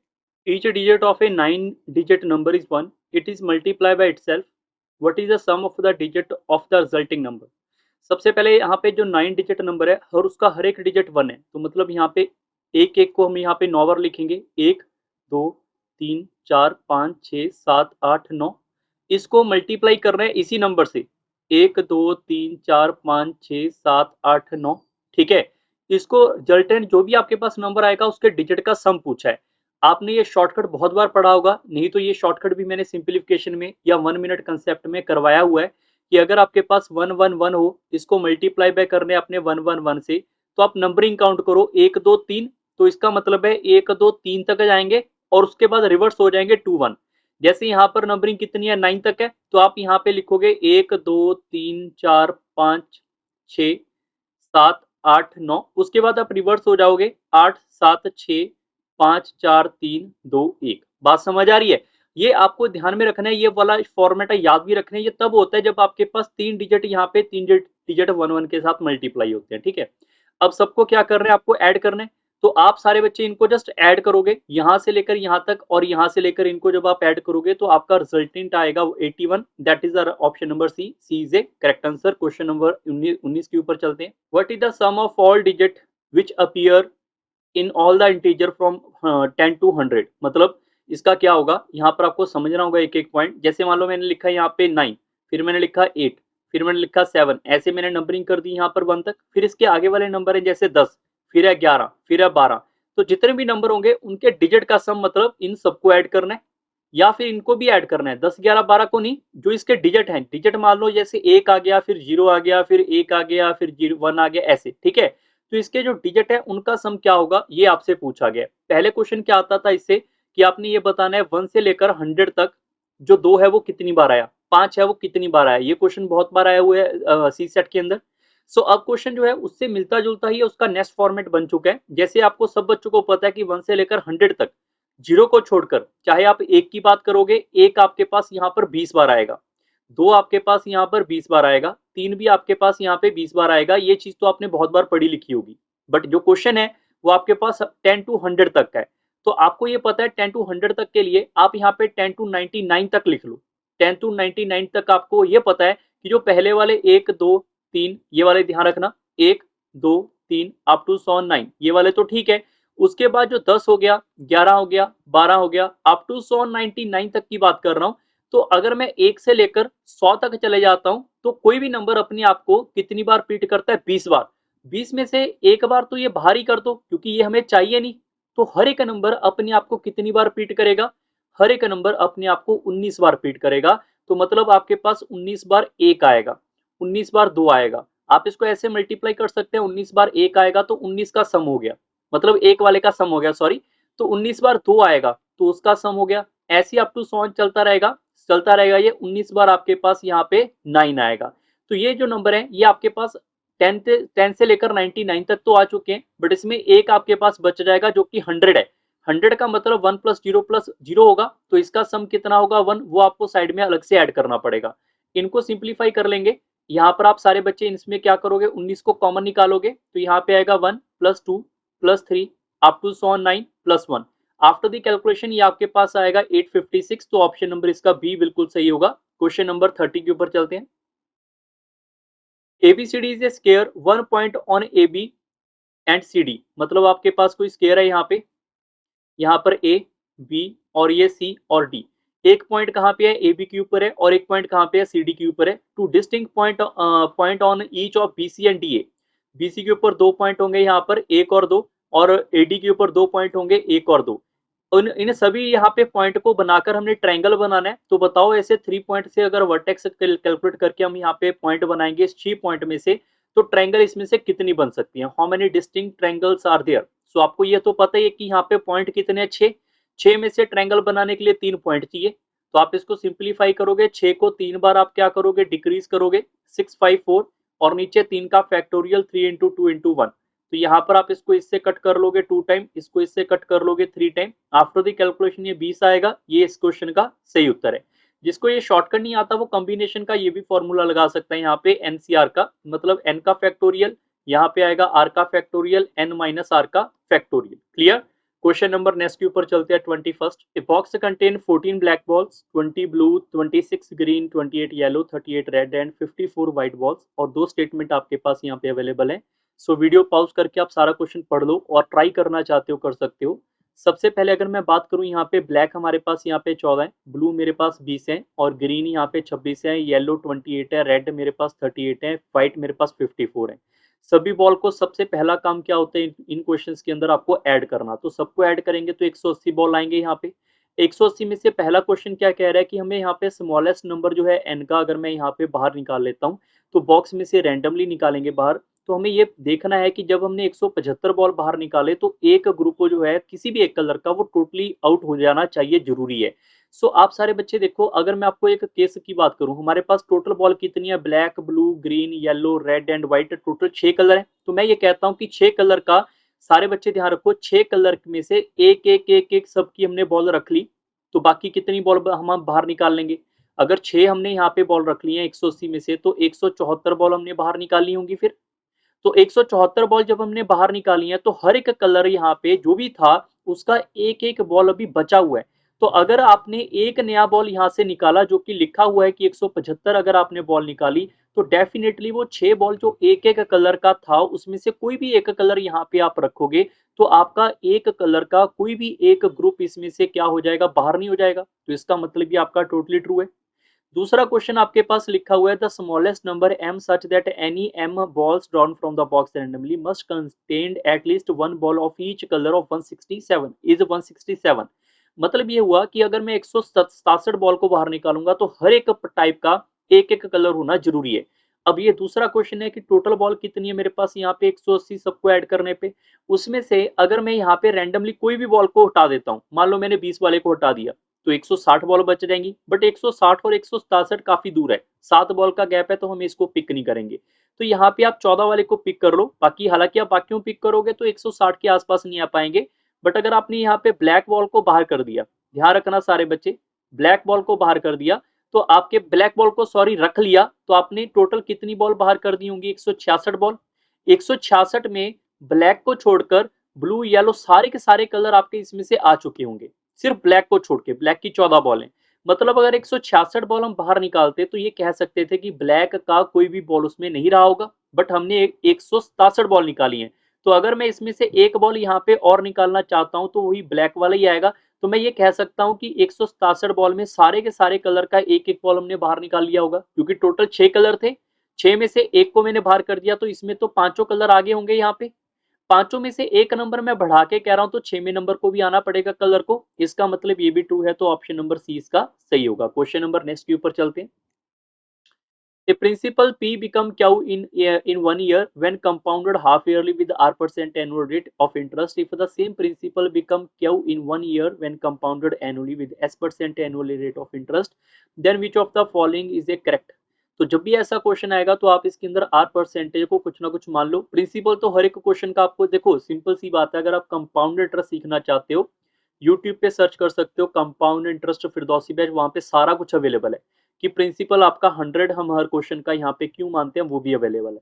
ठीक है, और ये क्यों हमारे पास अमाउंट होती है, बिकम का मतलब होता है अमाउंट करना, बिकम का मतलब अमाउंट होता है, तो अमाउंट क्या होती है, प्रिंसिपल प्लस सी आई। ठीक है, अगर एस आई होता प्रिंसिपल प्लस एस आई, और इसका डायरेक्ट फॉर्मूला भी होता है, ये भी आपको समझाया गया है। अगर मैं यहाँ पे आर की बात करूं, जो कि इन्होंने आर परसेंट लिखा हुआ था, अगर हम आर की बात कर लेते हैं, आप अपनी मर्जी से यहाँ पे 20% ले सकते हो, आप अपनी मर्जी से 25, 30 जो मर्जी ले सकते हो, कोई दिक्कत नहीं है। ठीक है, और टाइम आपके पास यहाँ पे कितना, 1 ईयर। और ये लिखा हुआ है कि ये डाटा है, बट जब कंपाउंड एनुअली लिखा हुआ है तो उसने लिखा है कि ये इंटरेस्ट उसने हाफ ईयरली कॉन्ट्रैक्ट में लेना है, तो आपको ट्री मेथड आना चाहिए। ट्री मेथड के अलावा आपको फॉर्मूला भी आ सकता है, फॉर्मूला ही मैं बता देता हूँ। हमारे पास फॉर्मूला होता है p plus 1 plus R divide by 100 की power t is equal to amount. ये कंपाउंड इंटरेस्ट का डायरेक्ट फॉर्मूला है। अब प्रिंसिपल कितना है इस क्वेश्चन में, 100, 1 प्लस आर, आर हम यहाँ पे हाफ लेंगे ना, क्योंकि हाफ ईयरली है, तो ये तो फुल ईयरली है। हाफ ईयरली में कितना हो जाएगा, 10% हो जाएगा। और टाइम आपका 1 साल है, 1 साल में 6 महीने, हाफ ईयर 2 बार आता है। 1 साल में हाफ ईयर आपका 6 महीने 2 बार आता है, तो टाइम यहाँ पे 2 बार हो जाएगा। आफ्टर दी सिंप्लीफिकेशन ये आपके पास आएगा 121, जिसको हमने क्वेश्चन में क्या लिखा है, क्या लिखा हुआ है, क्लियर है। सो अगर मैं आपको बोलूं कि P मेरे पास यहाँ पे कितना था 100, तो क्या कितना रहा होगा 121, ये समझ आया। अब यही कंडीशन बोली गई आपके पास कि जो प्रिंसिपल है वो हमारे पास कितना था यहाँ पे 100, और क्या जो है वो आपके पास 1 साल के बाद मिला हुआ है, तो वो कंपाउंडेड एनुअली मिला है S% के ऊपर। मतलब जो आपके पास ये वाला प्रिंसिपल है ये आपका क्या बन गया, क्या तो यही बनेगा ना जो था पहले, तो यहाँ पर भी 121 ही बनेगा। और ये बना है प्रॉपर 1 साल के अंदर, कब? जब ईयरली कंपाउंडेड होता है। तो उसने पूछा है और ये वाला इंटरेस्ट कितना होगा? ये इंटरेस्ट आपके पास पता चल गया 21 रुपए का होगा, किसके ऊपर? इस 100 के ऊपर। मल्टीप्लाई बाय 100 करेंगे तो 1 साल का इंटरेस्ट उसको 21% देना पड़ेगा। तो मैं कह सकता हूँ कि एस मेरे पास यहाँ पे 21% रहा होगा। तो यहाँ से क्या पूछा, क्या हुआ क्वेश्चन वालों ने? एस और आर का रिलेशन पूछा है। तो आप सारे बच्चों को पता चल गया होगा, आर हमारे पास है यहाँ पे 20% है, एस मेरे पास कितना आया है? 21%। तो मतलब जो आर है वो यहाँ पे स्मॉलर है एस से, तो ऑप्शन नंबर सी इसका सही होगा। क्वेश्चन नंबर नेक्स्ट के ऊपर चलते हैं। How many natural numbers are there which give a reminder of 31 when divided by 11686 is divided by these natural number। सबसे पहले अगर मैं चेक करूं 1186 नंबर है, इसमें से 31 हमने रिमाइंडर रखना है, तो 31 को पहले बाहर कर दो, तभी हमारे पास नंबर आएगा ना। किसके प्रॉपरली डिविजिबल होना चाहिए? तो 1155 का हमें प्रॉपरली डिविजिबल मिलना चाहिए। 1155 का अगर हमें डिविजिबल मिल जाएगा तभी तो बात बन पाएगी। तो 1155 जो है वो किन किन नंबर से डिवाइड हो रहा है? वो एक तो 3 नंबर से डिवाइड हो रहा है, फिर 5 से हो रहा है, और 7 से हो रहा है, और एक 11 से हो रहा है। तो अगर आपको फैक्टर चाहिए तो आपको पता है इनकी पावर कितनी आ रही है हमारे पास? 111। तो पावर के अंदर एक नंबर इंक्रीज करके नीचे लिखो, यहाँ पे भी एक एक नंबर इंक्रीज करके नीचे लिखो, और इनको आपस में मल्टीप्लाई करेंगे तो इसके फैक्टर आएंगे टोटल हमारे पास 16। 16 फैक्टर ऐसे बनेंगे जो कि यहाँ पर 1155 के मल्टीपल के इसको तोड़ तोड़ के बनाए जा सकते हैं। जैसे कि सबसे पहला एक, फिर हमारे पास 3, एक भी इससे डिवाइड हो रहा है, 3 भी इससे डिवाइड हो रहा है, 5 भी इससे हो रहा है, 7 भी हो रहा है, और 11 भी हो रहा है। फिर 3 इंटू 5 कर लेंगे 15 भी हो रहा है, फिर 3 इंटू 7 कर लेंगे 21 भी हो रहा है, 3 इंटू 11 करेंगे 33 भी होगा। बट अभी के लिए मैं कह रहा हूँ कि 11 से नीचे वाले हमने नंबर को अभी कवर करना है। तो आप यहाँ पे चेक करोगे हमारे पास टोटल यहाँ पे 7 नंबर्स आएंगे। तो 16 मेरे पास टोटल फैक्टर थे, इसमें से 7 बाहर करेंगे तो 9 ऐसे फैक्टर बनेंगे जो कि हमारे पास यहाँ पे 31 से बड़े होंगे। तो यही उसने पूछा हुआ था कि how many natural number are there which give a reminder of a 31, जब हम उसको इससे डिवाइड करेंगे। अगर आप इससे मान लो आप इसको 5 से डिवाइड करोगे तो 5 से छोटा ही रिमाइंडर आएगा। मान लो आपने 21 से डिवाइड किया तो 21 से छोटा रिमाइंडर आएगा। हमें वो नंबर चाहिए जो यहाँ पे 31 रिमाइंडर दे। मतलब ये हुआ कि इससे ये हमारे पास जो नंबर होंगे इससे डिवाइड करोगे 31 से छोटा रिमाइंडर आएगा। तो इससे बड़े रिमाइंडर कितने होंगे? हमारे पास टोटल फैक्टर 16 थे, 16 में से 7 हमने ये वाले बाहर कर दिए फैक्टर, तो 9 बच गए। 9 ऐसे नंबर और होंगे जो कि 31 आपको रिमाइंडर देके जाएंगे। नेक्स्ट क्वेश्चन के ऊपर चलते हैं। 24 नंबर क्वेश्चन भी काफी अच्छा है। Let double P double Q double R be 2 digit number, p is lesser than q, r is q is lesser than p if double p double q double r is equal to double t 0, where double t 0 is a 3 digit number ending with 0, consider the following statement। तो p और q की कितनी यहाँ पे possible value हो सकती है? सबसे पहले अगर मैं लिखूं यहाँ पे डबल पी है, फिर हमारे पास यहाँ पे डबल क्यू है, फिर मेरे पास यहाँ पे डबल आर है, और इसकी वैल्यू हमारे पास है टी टी 0। तो सारे बच्चे ध्यान रखो, सबसे पहले आप टी को यहाँ पे 1 फिल करो तो 110 हो जाएगा। एक बात और यहाँ पे मैं मेंशन कर देता हूँ, जो P है वो हमारे पास यहाँ पे छोटा होगा Q से, Q छोटा होगा R से। मतलब ये हुआ कि 110 बनाना है इसको। तो अगर इसको 110 बनाना है, R को मैं 99 लिख लेता हूँ। R को मैंने अपनी मर्जी से यहाँ पे 9 लिखा है तो ये 99 हो जाएगा। तो 99 में 110 बनाने के लिए इन दोनों का सम यहाँ पे 11 चाहिए, तो 11 ये पॉसिबल नहीं है, तो इसका मतलब ये पॉसिबल हमारा 99 नहीं हो सकता। क्लियर? फिर अगर अगर ये 99 नहीं हो सकता हमारे पास यहाँ पे, तो आप इसको यहाँ पे चेंज कर लो। अगर आपने इसको 110 बनाना है तो आप इसको 88 मान लो। अगर आपने यहाँ पे इसको 88 माना तो इन दोनों का सम 22 होना चाहिए। 22 हो नहीं सकता क्योंकि अगर आपने 11-11 सोचा तो ये आपकी स्टेटमेंट गलत हो जाएगी, तो ये भी पॉसिबिलिटी नहीं है। फिर आपने इसको यहाँ पे 77 सोचा, अगर ये 77 है तो इन दोनों का सम जो है वो 33 होना चाहिए। 33 कर सकते हैं, क्यू को आप बड़ा रखोगे और पी को आप यहाँ पे छोटा रखोगे, तो इन दोनों का सम आपका यहाँ पे 110 हो जाएगा। तो ये आपकी पहली कंडीशन ट्रू है। दूसरी कंडीशन क्या हो सकती है? अब इसमें और कोई पॉसिबिलिटी नहीं बनेगी 77 के अकॉर्डिंग। फिर आप इसको 6 फिल कर लो, आर को 6 रखोगे तो क्यू और पी को आप कैसे अरेंज करोगे कि ये 110 हो जाए? तो इसको 110 बनाने के लिए इन दोनों का सम कितना चाहिए? 44।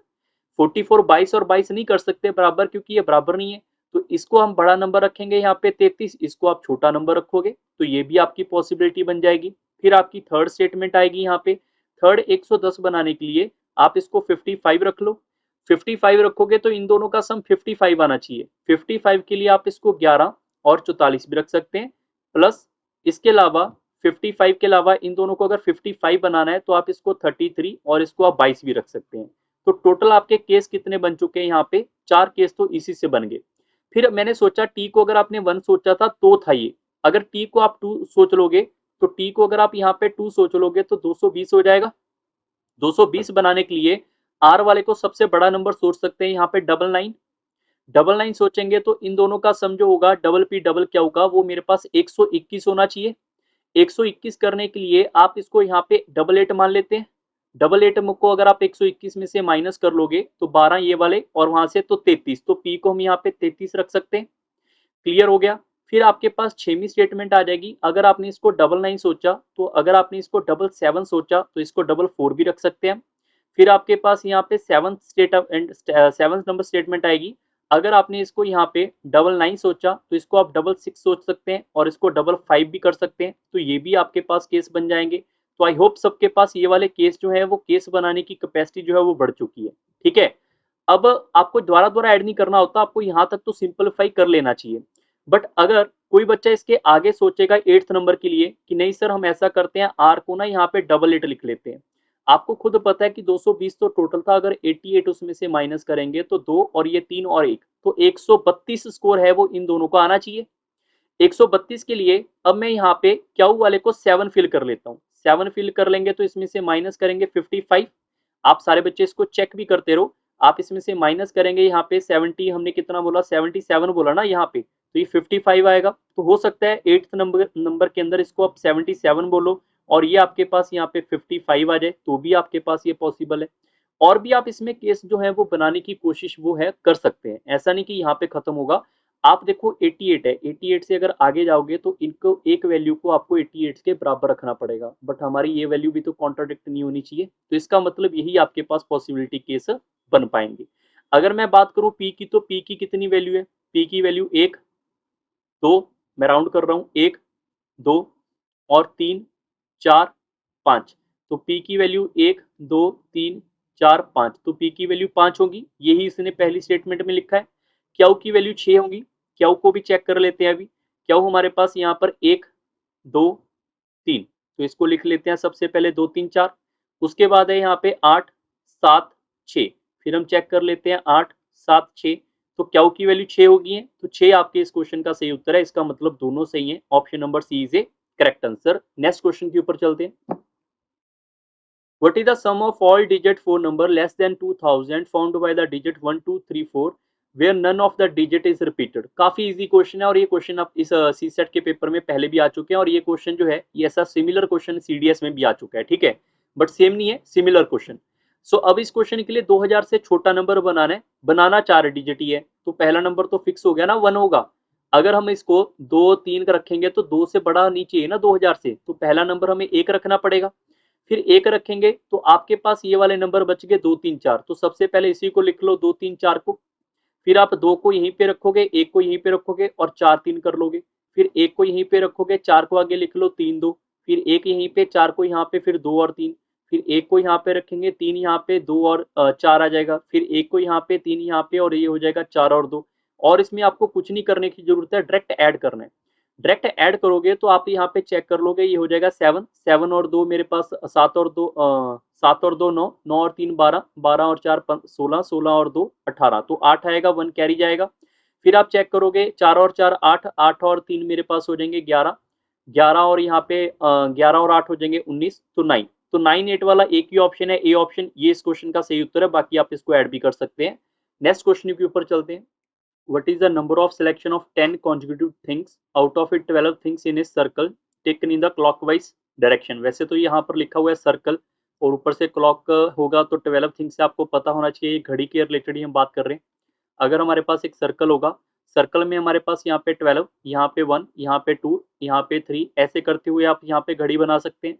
सबसे पहले अगर आप यहाँ पे 12 को ही सिलेक्ट कर लेते हो तो 12 के आगे अगर आप इसको 10 कॉन्जिक्यूटिव के बाद चेक करोगे तो इसके अंदर आप 10 घंटे ऐड करोगे तो हमारे पास सिर्फ 9 ही आएगा। तो अगर आप 12 को सिलेक्ट करोगे 9 आएगा, वैसे ही आप 1 और 2 और 3 हर एक को आप यहाँ पे 10-10 घंटे ऐड करते जाओगे तो आपके पास 12 से लेकर आप घूम फिर के 1 2 3 4 करोगे तो यहाँ पे 11 तक, टोटल आपके पास ये 12 ही सिलेक्शन हो पाएंगे। यही यही इस क्वेश्चन का सही उत्तर है। क्वेश्चन नंबर नेक्स्ट के ऊपर चलते हैं। There are 3 traffic signal. Each signal change color from green to red and then red to green. The first signal is taken 25 second. यहाँ पे लिख लेते हैं 25 second.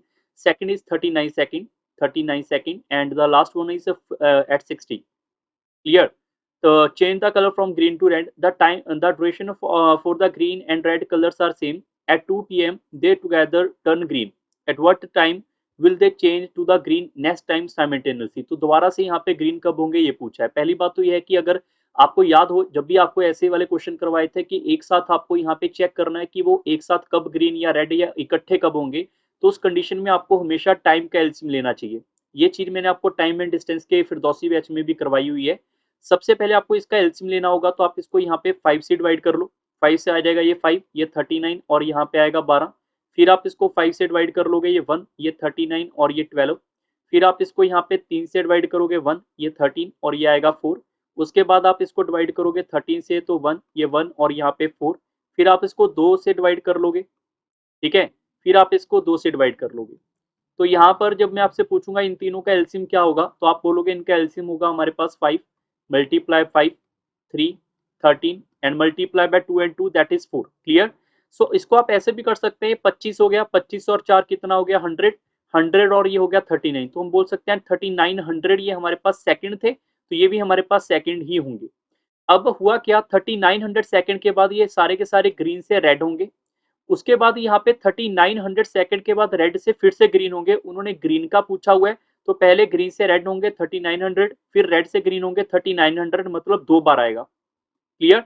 तो इतने टाइम के बाद वो ग्रीन होंगे। अब 2 बजे के बाद ये पूछा गया after 2 PM, so we have to divided by 60। Why 60? क्योंकि ये अगर सेकंड है तो यहाँ पर क्या हो जाएगा, मिनट में कन्वर्ट हो जाएंगे। तो आप इसको इसको जीरो से कट कर लो।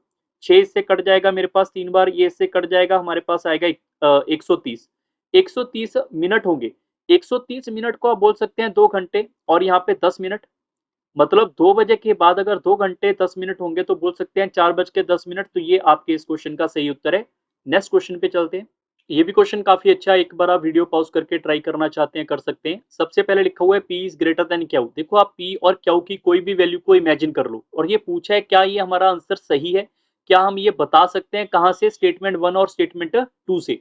मतलब ये है कि P is greater then Q का मतलब सिंपल ये है कि ये हम यहाँ से बता सकते हैं या नहीं। अगर हम यहाँ पे पहली स्टेटमेंट में जाएं तो लिखा हुआ है P into Q is greater than 0।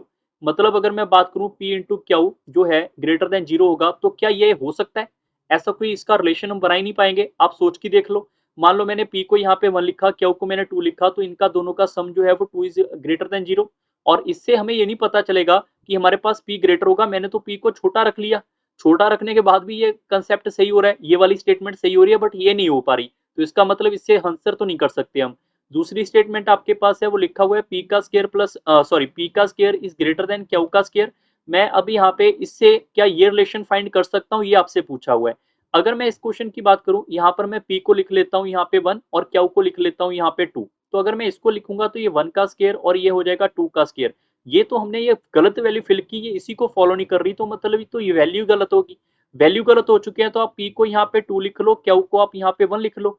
जब आप ऐसे करोगे तो 2 का स्क्वायर जो है वो ग्रेटर देन यहाँ पे 1 का स्क्वायर। हाँ ये सही है, बट ये सही से इसका आंसर तो आ जाएगा, बट इसके साथ ही जब आपके पास स्क्वायर वाली वैल्यू होती है उसमें माइनस वाली वैल्यू का स्क्वायर करने के बाद भी आपका रिजल्ट आता है। जैसे कि P का square is greater then Q का स्क्वायर है।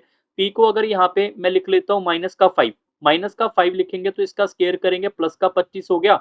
Q को आप माइनस का यहाँ पे 3 लिख लोगे, -3 का स्क्वायर करेंगे 9 होके, ये तब भी तो ग्रेटर आ गया।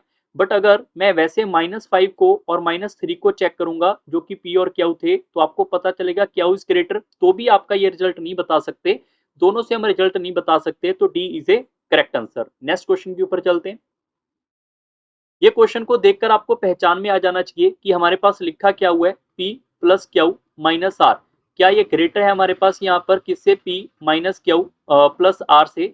और P Q R are the integer, ये इंटीजर्स हैं, ये आपके पास लिखा हुआ है। अगर ये कंडीशन है तो P Q R की वैल्यू को आप इमेजिन कर लो। आपके दिमाग में कोई वैल्यू तो आ रही होगी ना। अगर कोई बच्चा इस वैल्यू को नहीं इमेजिन कर पाया, कोई चक्कर वाली बात नहीं है, आप यहां से हिंट लो, जो आपके पास स्टेटमेंट दे रखी है वहां से हिंट ले लो। पहली स्टेटमेंट से हिंट लोगे, उन्होंने लिखा हुआ है P माइनस Q जो है वो पॉजिटिव है। P माइनस Q पॉजिटिव तब होगा, ये ग्रेटर देन 0 होगा तब होगा। ग्रेटर देन 0 होगा तब होगा, इसका मतलब है अगर मैं P को यहाँ पे 2 और Q को यहाँ पे 1 रखूंगा तो इन दोनों का जो डिफरेंस है वो 1 आएगा। इट मीन P को मैंने यहाँ पे 2 रखा और Q को मैंने यहाँ पे 1 रखा। ये वाली पॉसिबिलिटी जो हमने स्टेटमेंट 1 है वो हमने सही रख ली अभी तक। क्या इससे ये चीज हम बता सकते हैं? आप सारे बच्चे इस वाली वैल्यू को उठा के यहाँ पे फिल करके देखोगे, P को अगर 2 रखोगे, Q को 1 और माइनस R। यहाँ पे आप चेक करोगे, P को अगर आप 2 रखोगे, Q को 1 प्लस R, तो ये हो जाएगा मेरे पास 3 माइनस R, ये हो जाएगा 1 प्लस R। तो हम इन दोनों को ऐसे बराबर ये स्टेटमेंट में नहीं बता सकते, इससे आंसर नहीं कर सकते। अगर नहीं कर सकते तो दूसरी स्टेटमेंट में क्या लिखा है? दूसरी में लिखा हुआ है जो हमारे पास P minus R is a negative. Negative का मतलब होगा ये लेसर देन 0 है। लेसर देन 0 होने का मतलब है ये वैल्यू आपके पास माइनस में आ रही है और P की वैल्यू तो 2 रखी हुई थी यहाँ पे। मैं अगर इसका हेल्प ले लेता हूँ, अगर इसको 2 रखेंगे तो R को मैं 3 लिख लेता हूँ, 3 रखेंगे तभी माइनस में आएगी। इसका मतलब R मेरे पास यहाँ पे 3 रहा होगा।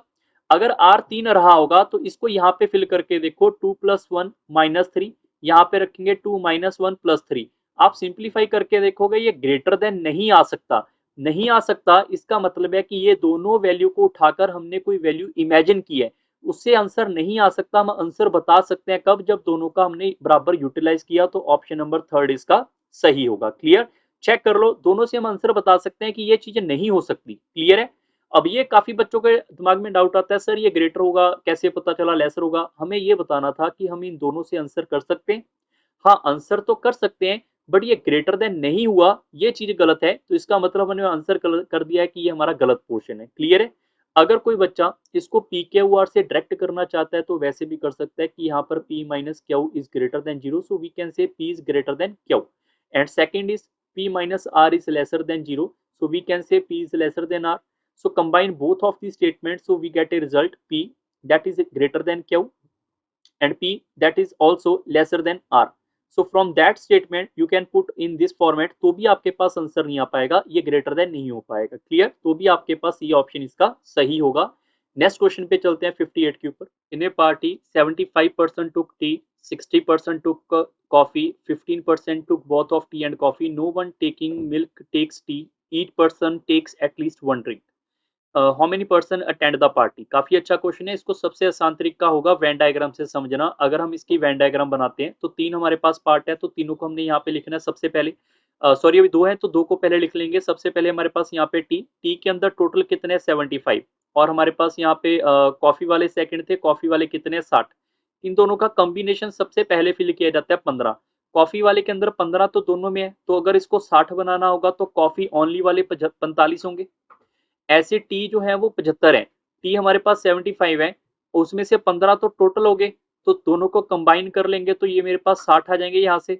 अब ये दोनों पोर्शन से आपको यहाँ पर टी कॉफी का कॉम्बिनेशन तो पता चल गया। आगे लिखा हुआ है no one taking tea takes tea, milk takes tea, मतलब यहाँ पे जो मिल्क वाला डाटा होगा वो टी में नहीं आएगा। मतलब मिल्क वाला डाटा जो है वो टी में नहीं आ सकता, वो कॉफी में आ सकता है या नहीं आ सकता, इसकी जानकारी इन्होंने यहाँ पे नहीं दे रखी। तो मैं अभी के लिए मिल्क वाले को यहाँ पे लिख लेता हूँ। बात समझ आ रही है सबको? कि मान लेते हैं कि वो कॉफी में मर्ज होगा या नहीं होगा, उसको हम साइड में लिख लेते हैं। क्लियर? सो अब आपसे पूछा गया how many person attend the party, कितने ऐसे हैं जो अटेंड पार्टी करेंगे? No one taking milk as a tea, each person take at least one drink, सबके पास एक एक ड्रिंक होना चाहिए। पहली कंडीशन ये है, पहला आपके पास है कि 50% है मिल्क वाले। अगर यहाँ पे मिल्क वाले टोटल 50% है तो आप बता सकते हैं कितने पर्सन होंगे क्लास के अंदर। अब कोई बच्चा सोचेगा सर मुझे तो इसका फॉर्मूला नहीं आता, कोई चक्कर नहीं है। अगर मेरे पास ये 60 है, ये मेरे पास यहाँ पे 45 है, ये मेरे पास 15 है, तो आपको अगर मैं इनका टी एंड कॉफी का कंबाइन बोल दूं तो टी का हो गया 75, 75 और 45 हो जाएगा मेरे पास यहाँ पर 120। तो टी एंड कॉफी के अंदर कितने मेरे पास? टोटल 120। ये समझ आ गया सबको? ये समझ आने के बाद जो हमारे पास मिल्क वाले पर्सन है, मिल्क वाले पर्सन है 50। ठीक है? अगर आप सारे बच्चे समझ पाए कि मिल्क वाले पर्सन 50 है, तो यहाँ पर जो मिल्क है वो कॉफी के साथ कंबाइन करेगा नहीं करेगा, वो डाटा हमें ये वाला नहीं पता। हम ये बोल सकते हैं कि 120 जो है उसके अंदर हमारे पास अगर मैं मिल्क को ऐड कर दूंगा तो पार्टी में 170 जो है वो पर्सन आए होंगे। बट इसमें से इनमें से इनका कुछ कॉम्बिनेशन ये वाला पॉइंट है, ये वाला एक्स डाटा, ये वाला एक्स डाटा हमें माइनस भी करना पड़ सकता है। तो ये इंफॉर्मेशन जो है पहली स्टेटमेंट में मिसिंग है, इस वजह से हम टोटल नंबर ऑफ पर्सन यहाँ से नहीं फाइंड कर सकते। क्लियर है सबको? क्यों नहीं फाइंड कर सकते ये हमें पता होना जरूरी है। दूसरा आपके पास लिखा हुआ है स्टेटमेंट, वो ये है कि number of the person who attend the party is 5 times the number of the person who took milk only. Milk only say आपको एक रिजल्ट पता चल गया। हम अब इसकी बात नहीं करेंगे, हम अब मिल्क ओनली की बात करेंगे। यहाँ पे एक्स जो हमारा कॉम्बिनेशन से बाहर होता है उसको एक्स बोल देंगे, ठीक है। मतलब यहाँ पर आप चेक करोगे, ये दूसरी स्टेटमेंट है, 60% जो हमारे पास है टी ओनली वाले, 15 दोनों के कंबाइन, 45 हमारे पास यहाँ पे कॉफी ओनली वाले प्लस मिल्क ओनली वाले। ये टोटल पर्सन जितने भी हमारे पास होंगे उनका यहाँ पर जो है 5 टाइम्स है किसका, इस वाले का। इसका 5 टाइम अगर एक्स मानोगे तो ये 5x होगा डेफिनेटली। तो आफ्टर दैट आप इसको कैलकुलेट करेंगे, ये आएगा 120 और ये उधर चला जाएगा, आएगा 4x। तो we can say x is equal to 30। So उसने पूछा कितने पर्सन रहे होंगे पार्टी में, ये बता सकते हैं कि 60 वो रहे, 15 ये रहे, 45 ये रहे और 30 ओनली मिल्क वाले रहे। ये कंबाइन वाले हमें पता नहीं है, ठीक है। तो अगर इनको ऐड करेंगे तो टोटल डाटा मेरे पास 150 आएगा जो टोटल पार्टी में रहे होंगे। इसका मतलब जो है सेकंड स्टेटमेंट से आप आंसर कर सकते थे। तो आपका आंसर आएगा the question can be answered using only one statement only. एक स्टेटमेंट से हम आंसर अपना कर सकते हैं। ऑप्शन नंबर ए आपका ट्रू होगा। नेक्स्ट क्वेश्चन के ऊपर चलते हैं। Consider a 3 digit number and what is that number. 3 number होंगे हमारे पास यहाँ पर 1 2 3 और 3 नंबर वाला डिजिट जो भी होगा वो कौन सा होगा, ये हमें यहाँ पे नंबर जो है वो 3 डिजिट का वो पूछा गया। पहली स्टेटमेंट ये है कि the sum of the digit of the product of the number is equal to the product of the digit. मतलब जो भी हमारे पास सम होगा, हम मान लेते हैं कोई भी नंबर हम यहाँ पे एज्यूम कर सकते हैं। मान लो मैंने 1 2 3 लिखा, तो इन तीनों का जो सम होगा वो मेरे पास सम कितना आएगा आप चेक कर लो, 1 + 2 + 3। और इन तीनों का जो सम होगा वो 6 होगा और इनका प्रोडक्ट कितना होगा, 1 × 2 × 3 वो भी 6 होगा। तो 6 इज इक्वल टू 6 होगा। तो मैं कह सकता हूं कि ये मेरा नंबर रहा होगा, ठीक है।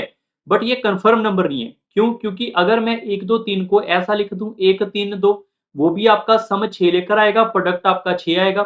अगर मैं इसको यहाँ पे फिर से लिख देता हूँ 2 3 1, या फिर लिख देता हूँ 2 1 3, या फिर ये लिख लेता हूँ 3 1 2 3 2 1, सबके अंदर सम आपका 6 आएगा, प्रोडक्ट 6 आएगा। तो इसकी यहाँ पे 6 कंसेप्ट बन जाएंगे। तो नंबर कौन सा रहेगा ये बता नहीं सकते। दूसरा ये लिखा हुआ है the number is divisible by sum of the 2 digit of the number. So आपको ये समझना है जो नंबर है is divisible by the sum of the digit of the number. मतलब जो हमारे पास ये नंबर होगा उसके डिजिट के सम के बराबर होगा। अब यहाँ पे जो भी मैंने नंबर सोचा, मान लो 123 सोचा, फिर मैंने 132 सोचा, फिर 231, फिर 213, फिर हमारे पास था यहाँ पे 312 और 321। जो मेरा सम आएगा इन तीनों का वो मेरे पास होगा कितना, 6।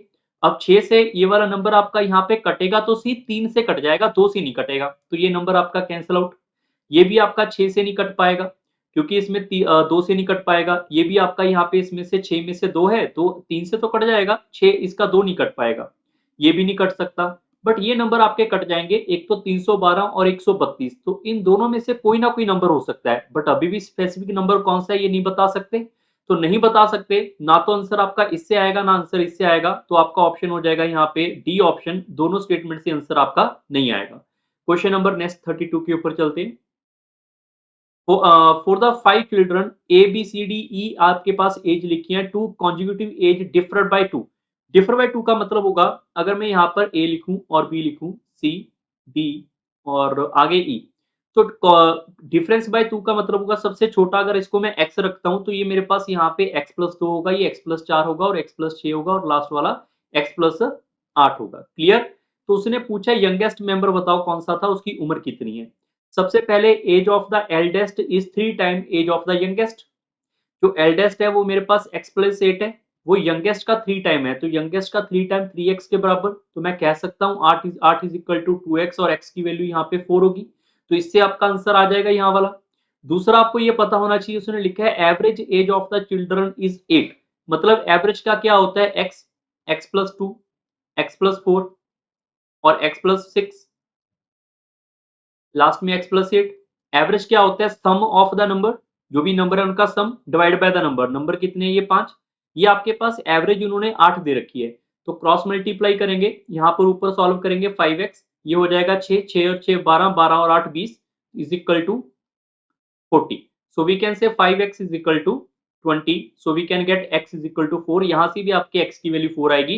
इससे भी आप इंडिविजुअली आंसर फाइंड कर सकते हैं। तो इस क्वेश्चन का आंसर होगा हमारे पास यहाँ पे third, the question can be answered by using both the statement. नहीं, ये थर्ड नहीं होगा, the question can be answered by using either statement one alone. तो ऑप्शन नंबर बी बिल्कुल इसका सही रहा होगा, that is a correct answer. Clear. आप इसको कॉन्जिक्यूटिव नंबर से मान के भी सॉल्व कर सकते हैं कि जो हमारे पास ये नंबर रहा होगा, अगर हम सेकंड स्टेटमेंट की बात करें, उन्होंने लिखा है एवरेज आपके पास कितनी है, 8 है। तो एवरेज क्या होती है, एवरेज तो मिडिल नंबर है, क्यों, क्योंकि कॉन्जिक्यूटिव नंबर है। ये एवरेज फिरदौसी में पढ़ाया गया, वहां से आप पढ़ सकते हैं। यहाँ पे एवरेज आपके पास इक्वल टू 8 है, तो x की वैल्यू आप डायरेक्ट भी 4 कवर कर सकते हैं, आपको ये करने की जरूरत नहीं पड़ेगी।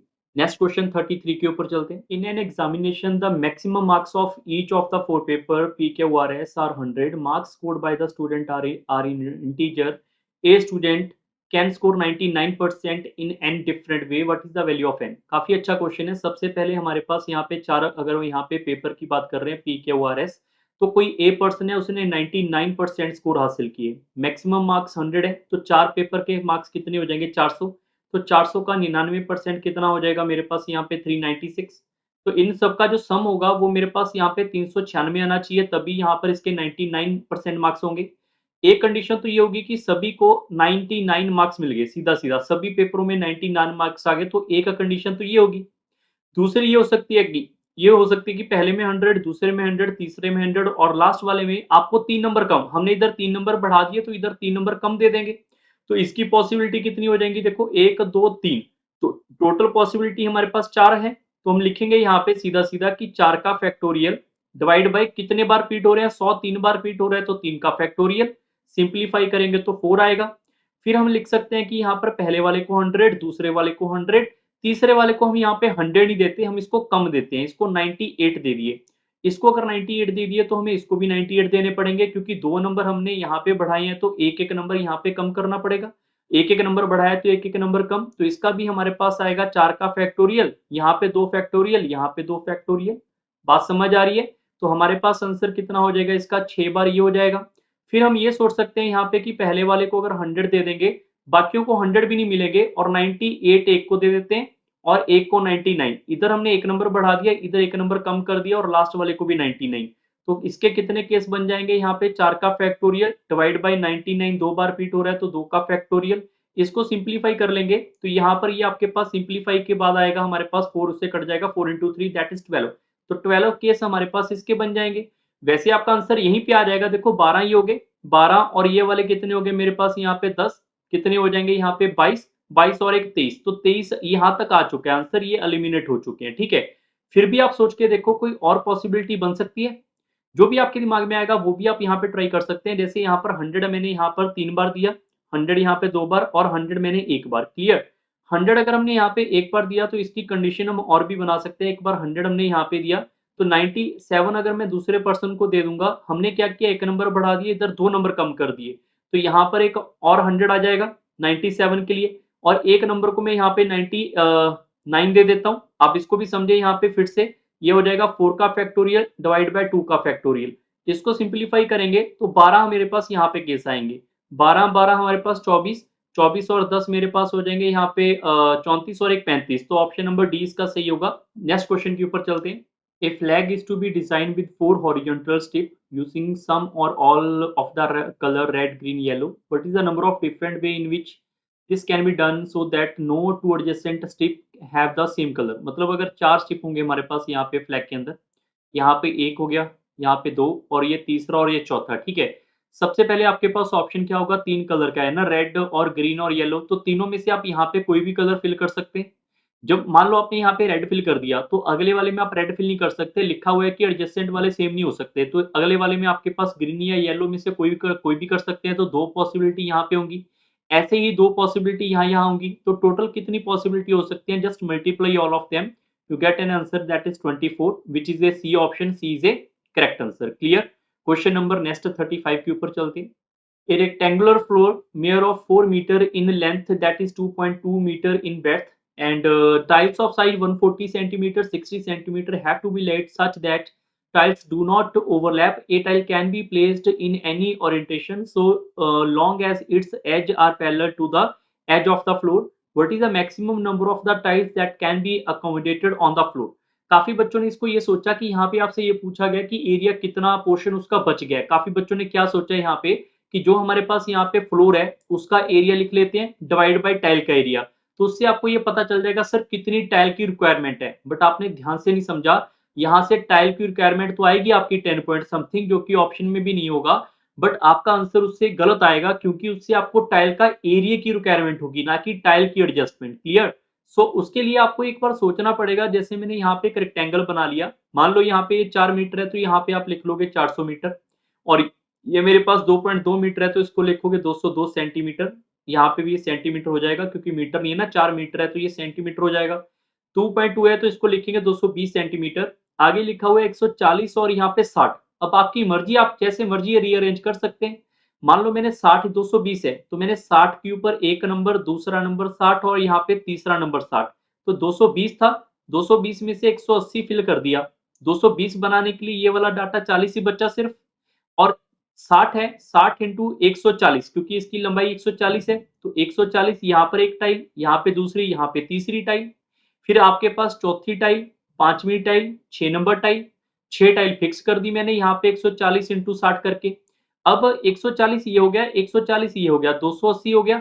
280 अगर 400 में माइनस करेंगे तो ये वाला डाटा सिर्फ आपके पास 120 बचेगा, जिसमें 140 वाली लेंथ हम नहीं एडजस्ट कर सकते। उसके लिए आपको 60 वाली लेंथ एडजस्ट करनी थी, तो हम यहाँ पे एक लाइन मार्क कर लेंगे कि 60 वाला यहाँ पे मार्क करके 140 हम इधर को ऐसे बना दें अगर, तो 60 यहाँ पे मार्क करके 140 इधर बना दें, तो ये हमारे पास टोटल कितना था यहाँ से यहाँ तक 220। तो इसमें से 140 ये फिल हो गया तो हमारे पास बचा कितना, ये वाला 80 फिल बच गया। अब आपके पास 1 2 3 टोटल आप चेक कर लो, 1 ये रहा, 2 3 4 5 6 7 8 टाइल फिक्स होगी। 8वें के अलावा अगर आपने 9वीं टाइल फिक्स करनी है तो आपका एरिया है 60 मल्टीप्लाई बाय 140 का, हमारे पास 80 तो है। आप यहाँ से ये भी सोच सकते हैं सर ये वाला लेंथ में यहाँ से 60 लेकर, तो हम यहाँ से इसको इधर को एडजस्ट कर लेते हैं। सोच के देखो ये वाली लंबाई सिर्फ 40 ही है, पहली बात तो ये आपकी यहाँ पे ओवरलैप करेगी। दूसरी बात, यहाँ पे ये वाली लंबाई आपकी 140 नहीं, ये सिर्फ 120 है, तो 140 फिल नहीं हो सकता, तो मतलब सिर्फ 8 ही पॉसिबिलिटीज बन पाएंगी। ये आपके इस क्वेश्चन का सही उत्तर है। तो अगर आप में से किसी बच्चे को लगे नहीं सर हम इसको ऐसे नहीं, हम इसको उल्टा करके अरेंज कर लेते हैं, तो वैसे भी ट्राई कर सकते हैं। ऐसा नहीं कि मैंने बोला तो ये ऐसे ही करोगे। जैसे ये 400 था, 400 ये वाला था, मैंने 60 वाली लेंथ इधर फिल की, आप इधर भी कर लो। 60 यहाँ पर एक नंबर, 60 यहाँ पे 2 नंबर, 60 हमारे पास 3 नंबर, 60 यहाँ पे 4 नंबर, 240 हो गया। 60 यहाँ पे 5 नंबर, हमारे पास कितना हो जाएगा टोटली ये 300, और एक 60 और लिख लेंगे 360, तो ये लेंथ आपके पास यहाँ पे 40 बचेगी। अब ये आप सारे बच्चे सोचो ये 220 है, तो अगर मैं यहाँ पर 100 यहाँ पे 40 वाली लेंथ को बिठा देता हूँ ऊपर को, तो यहाँ पे 1 2 3 4 5 6, 6 टाइल फिक्स होगी। अगर हमारे पास ये 140 लेंथ है तो ये वाली लेंथ मेरे पास यहाँ पे सिर्फ 80 की बची, 80 की लेंथ बची हुई है, तो आप यहाँ से आप सोच सकते हैं सर मैं यहाँ से ना 60 वाली लेंथ ले लेता हूँ, तो यहाँ पर ये 20 बच गया। 60 यहाँ से उठाएंगे तो ये वाला नंबर जो है वो 140 लेंगे हम, तो यहाँ पर ये टोटल 200 400 था।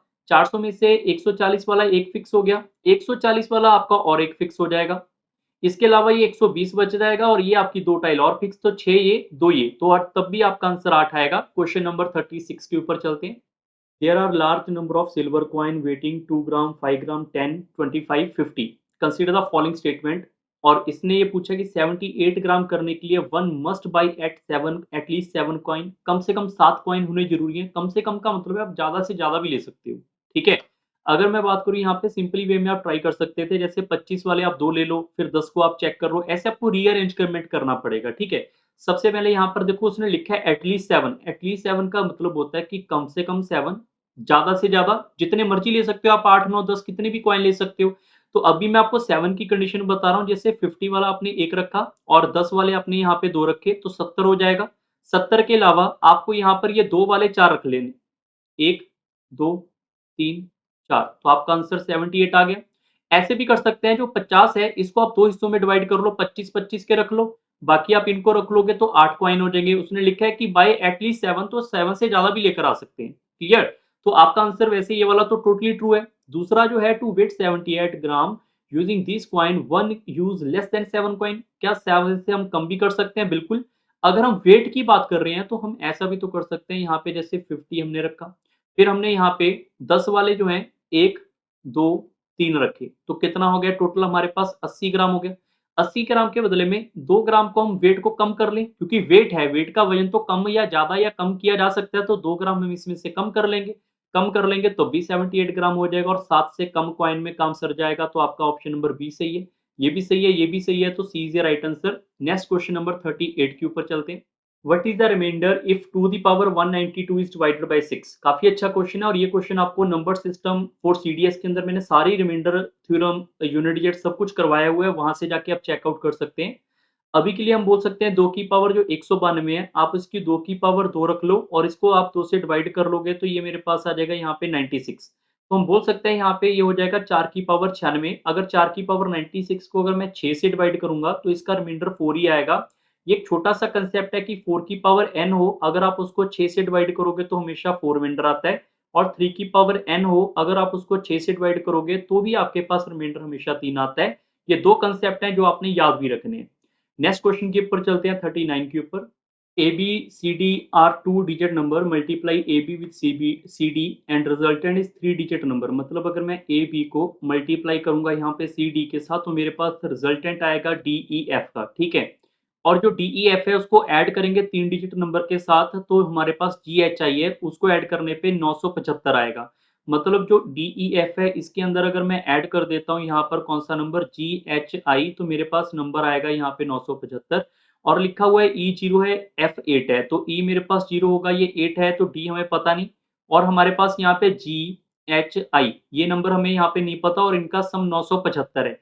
देखो 8 है, 8 के अंदर मैं कौन सा नंबर ऐड करूं यहाँ पे आई के अंदर कि मेरे पास 5 आ जाए। 8 के अंदर अगर कोई नंबर ऐड करेंगे तो आई को 7 ही रखना पड़ेगा ना, 8 और 7 यहाँ पे 15, तभी लास्ट में 5 आएगा और एक कैरी चला जाएगा। अगर यहाँ पे एक कैरी है, 0 और एक एक, एक के अंदर क्या नंबर ऐड करें कि मेरे पास 7 हो जाए, तो एच को मुझे 6 रखना पड़ेगा, 6 हमारे पास ये आ जाएगा। उसके अलावा डी बच गया और जी बच गया, डी और जी को मैं कौन सा नंबर रखूं कि मेरे पास यहाँ पे 9 आ जाए। डी को आप 6 रख नहीं सकते, क्यों? क्योंकि 6 तो पहले ही रखा गया, उन्होंने यहाँ पे बोला हुआ है कि सारे के सारे नंबर हमारे पास डिस्टिंक्ट होंगे, तो हमारे पास यहाँ पे डी और जी सेम नहीं हो सकते। आप इसमें 7 भी नहीं रख सकते, 7 भी अवेलेबल है, तो बचा कौन सा नंबर आपके पास? एक नंबर बच गया 3, फिर आप जी को फिर नहीं 6 ले सकते, तो 4 और 5 बच गया। या तो आप इसको 5 मान लो और इसको 4 मान लो, या आप इसको यहाँ पे 5 मान के इसको 4 मान लो। बात समझ आ रही है? तो डी हमारे पास 5 हो गया, जी मेरे पास यहाँ पे 4 हो गया। अब आपके पास नंबर बचा कौन सा हुआ है? नंबर देखो आपके पास यहाँ पर 1 बच गया, 2 बच गया, 3 बच गए, यही हमारे पास नंबर बचे हैं। और हमारे पास एक 9 नंबर भी बच जाएगा, 9 तो इधर आया था, यहाँ पे नहीं आया अभी तक, क्लियर? और भी कोई नंबर बचा होगा तो हम चेकआउट कर लेते हैं। अभी 7 भी हो चुका है, 6, हाँ 1 2 3 बचे हैं। तो हमारे पास नंबर भी कौन से बचे हैं? एबीसी बचे। तो एबीसी के अंदर अगर मैं यहाँ पर एबीसी के अंदर देखो, अगर किसी में भी 9 फिल कर दूंगा, 9 फिल करने के बाद आंसर 9 से ज्यादा आएगा तो 9 भी एलिमिनेट कर देते हैं, क्योंकि 9 से ज्यादा ऑप्शन ही है। तो हमारे पास एबीसीडी बच गया, मतलब 1 + 2 + 3 बचा हुआ है, तो आंसर आपका 6 होगा। क्वेश्चन नंबर नेक्स्ट के ऊपर चलते हैं। A cuboid of dimension 753 is painted red, green, blue color on each pair of the opposite face of dimension 7 5 5 3 7 3 respectively. Then the cuboid is cut into the separate into various cubes of 1 centimeter each. Which of the following is correct? तो ये question अगर आप check करोगे YouTube पे आपको search करने पे मिल जाएगा, क्यूब बाय बलविंदर लाइव, तो वहां से आपको ये सारे कंसेप्ट इसके मिल जाएंगे, वहां पे मैंने बताए भी हुए। अदरवाइज आप क्यूब को इमेजिन कर सकते हो, यहाँ पे थोड़ा सा इमेजिनेशन से कर लोगे तो भी आपका आंसर यहाँ पे इजिली आ जाएगा, ठीक है। क्यूब मेरे पास कुछ ऐसी है और डिमेंशन है इसकी यहाँ पर ये वाली 7, ये वाली हम 5 लिख लेते हैं और ऊपर वाली डिमेंशन हम 3 लिख लेते हैं, क्लियर। सो जो 7/5 है, 7/5 वाली है उसको कलर क्या होगा यहाँ पे? रेड, तो बॉटम वाली होगी सबसे, ठीक है, और ऊपर वाला भी रेड हो जाएगा, ये भी आपका 7/5 हो जाएगा। फिर इसके अलावा 5/3 वाले को हम देंगे ग्रीन, 5/3 मतलब ये वाला, ये हमारे पास ग्रीन है, ये भी ग्रीन होगा। इसके अलावा बचा हुआ ब्लू होगा, ब्लू हमारे पास यहाँ पे फ्रंट और बैक को हो जाएगा, क्लियर, जो डिमेंशन है उसके अकॉर्डिंग। अब उसने लिखा है देयर आर एग्जैक्टली, इसको 1 सेंटीमीटर में उन्होंने कट किया है, तो 15 ऐसे स्मॉल क्यूब होंगे जिसमें कोई पेंट नहीं होगा।